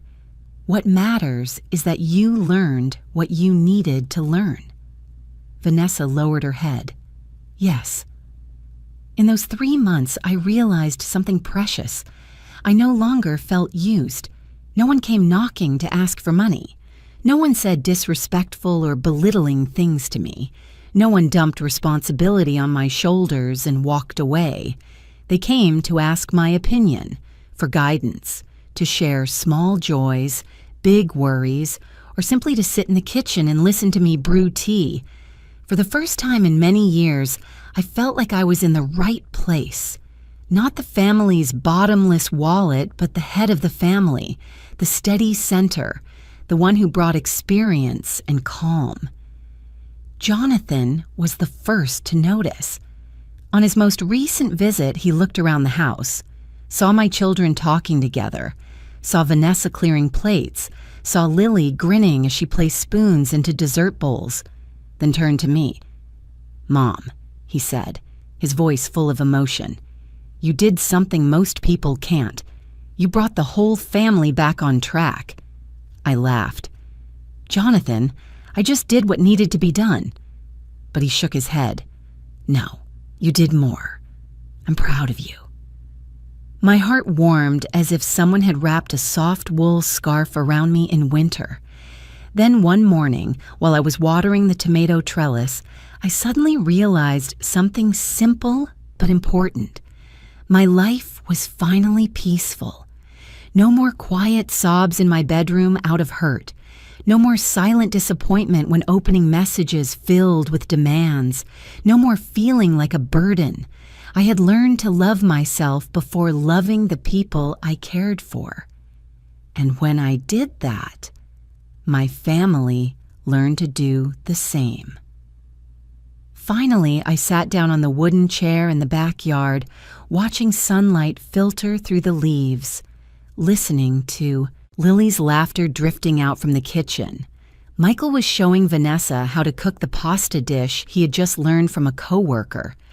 Jonathan was on his way, saying he would bring an apple pie. I wondered. In all the years I spent struggling and trying to hold everything together, had I ever imagined I would see this? A family that isn't perfect, but knows how to love the right way. A family that knows how to apologize, how to correct itself, how to rise again. A family where I no longer have to endure, but can actually enjoy. I leaned my head back slightly, closed my eyes, and said softly, "Richard, everything is finally okay." And I knew this wasn't just 3 months that changed their lives. It was 3 months that changed me. There were afternoons when I sat alone on the porch, watching the golden sunlight spill across the grass, like a warm blanket stretching to the end of the yard. In that quiet, I often thought about the journey of the past few months, a journey that started from a humiliating birthday party, from a sentence spoken by a child I loved, and from the laughter of my own son. Just one moment that seemed meaningless, yet enough to open an entirely new door. I thought about the version of myself that day, standing silent in the middle of the laughter, chest tight as if being squeezed, heart so empty it felt numb. And I also thought about the me of now, calm, strong, understanding my own worth more clearly than ever. I, Evelyn Brooks, am no longer the old freeloader in anyone's eyes, not because they changed what they called me, but because I changed myself. Looking back on the past 3 months, I understood something I never had the courage to face before. Sometimes, if we want others to grow, we have to let them hit bottom. We have to let them see the bare truth they've been avoiding. Michael needed to see his own weakness in order to stand on his own feet. Vanessa needed to lose what she thought was secure to understand the real value of family. Lily needed to learn that responsibility begins with even the smallest words. And I needed to learn to stop sacrificing unconditionally, because when you give too much without setting boundaries, love becomes a burden, and kindness, without limits, becomes a bridge for others to walk across without ever looking back. Now my family has changed. Not perfect, not always harmonious, but there is respect. There is listening. There is gratitude, something I once thought I would never receive from my own flesh and blood. Michael works hard every day, and sometimes just seeing him step out of his car with confidence makes my heart feel as light as the wind. He is no longer someone who only knows how to take, but a man who helps, who makes up for the past, who apologizes, and who repairs what is broken. Vanessa has learned the greatest lesson of her life, that a strong woman is not someone who demands, but someone who stands up after she falls. I don't need her to be perfect. I only need to see that she is genuinely trying, and I have seen that. And Lily. Every weekend, her laughter in my kitchen is the sound that makes my house feel young again, as if life itself wanted to give me a second chance to guide a child through love rather than through exhausting sacrifice. I look at my family and realize I am no longer pushed to the side. I am the keeper of the flame, the one who reminds them to be kind, the one who teaches them gratitude, something the younger generation often forgets. These days, the late years of my life have become wonderfully light. I have time to cook the dishes I enjoy, read books in the morning sun, tend to the lavender bushes in my yard, and listen to my children's and grandchildren's little stories without swallowing any hidden pain. No one knocks on my door asking for money. No one sees me as an obligation. No one forgets my presence. They come because they want me there, not because they need something from me. And for a mother, that is the greatest gift. I tell this story not to boast and not to blame anyone. I tell it because I know there are so many people out there like me, mothers, grandmothers, older women who are dismissed, overlooked, treated as old, unnecessary, or a burden.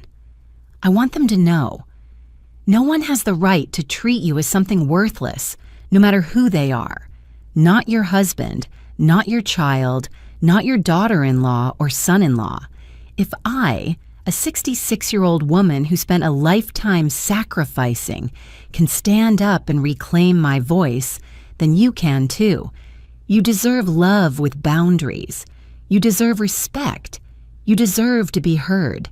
If my family can change, then yours can too. And now, as the story closes, I have only one thing left to say. If I could do it, you can do it. And I hope to hear your own story. Thank you for staying with me all the way to the final line of this story. I truly appreciate your presence, whether you're watching from the United States, Vietnam, or anywhere in the world. Please share your thoughts in the comments. Have you ever experienced a moment that woke you up the way mine did? If you enjoy stories like this, please like, subscribe, and stay tuned for the next ones. Thank you from the bottom of my heart.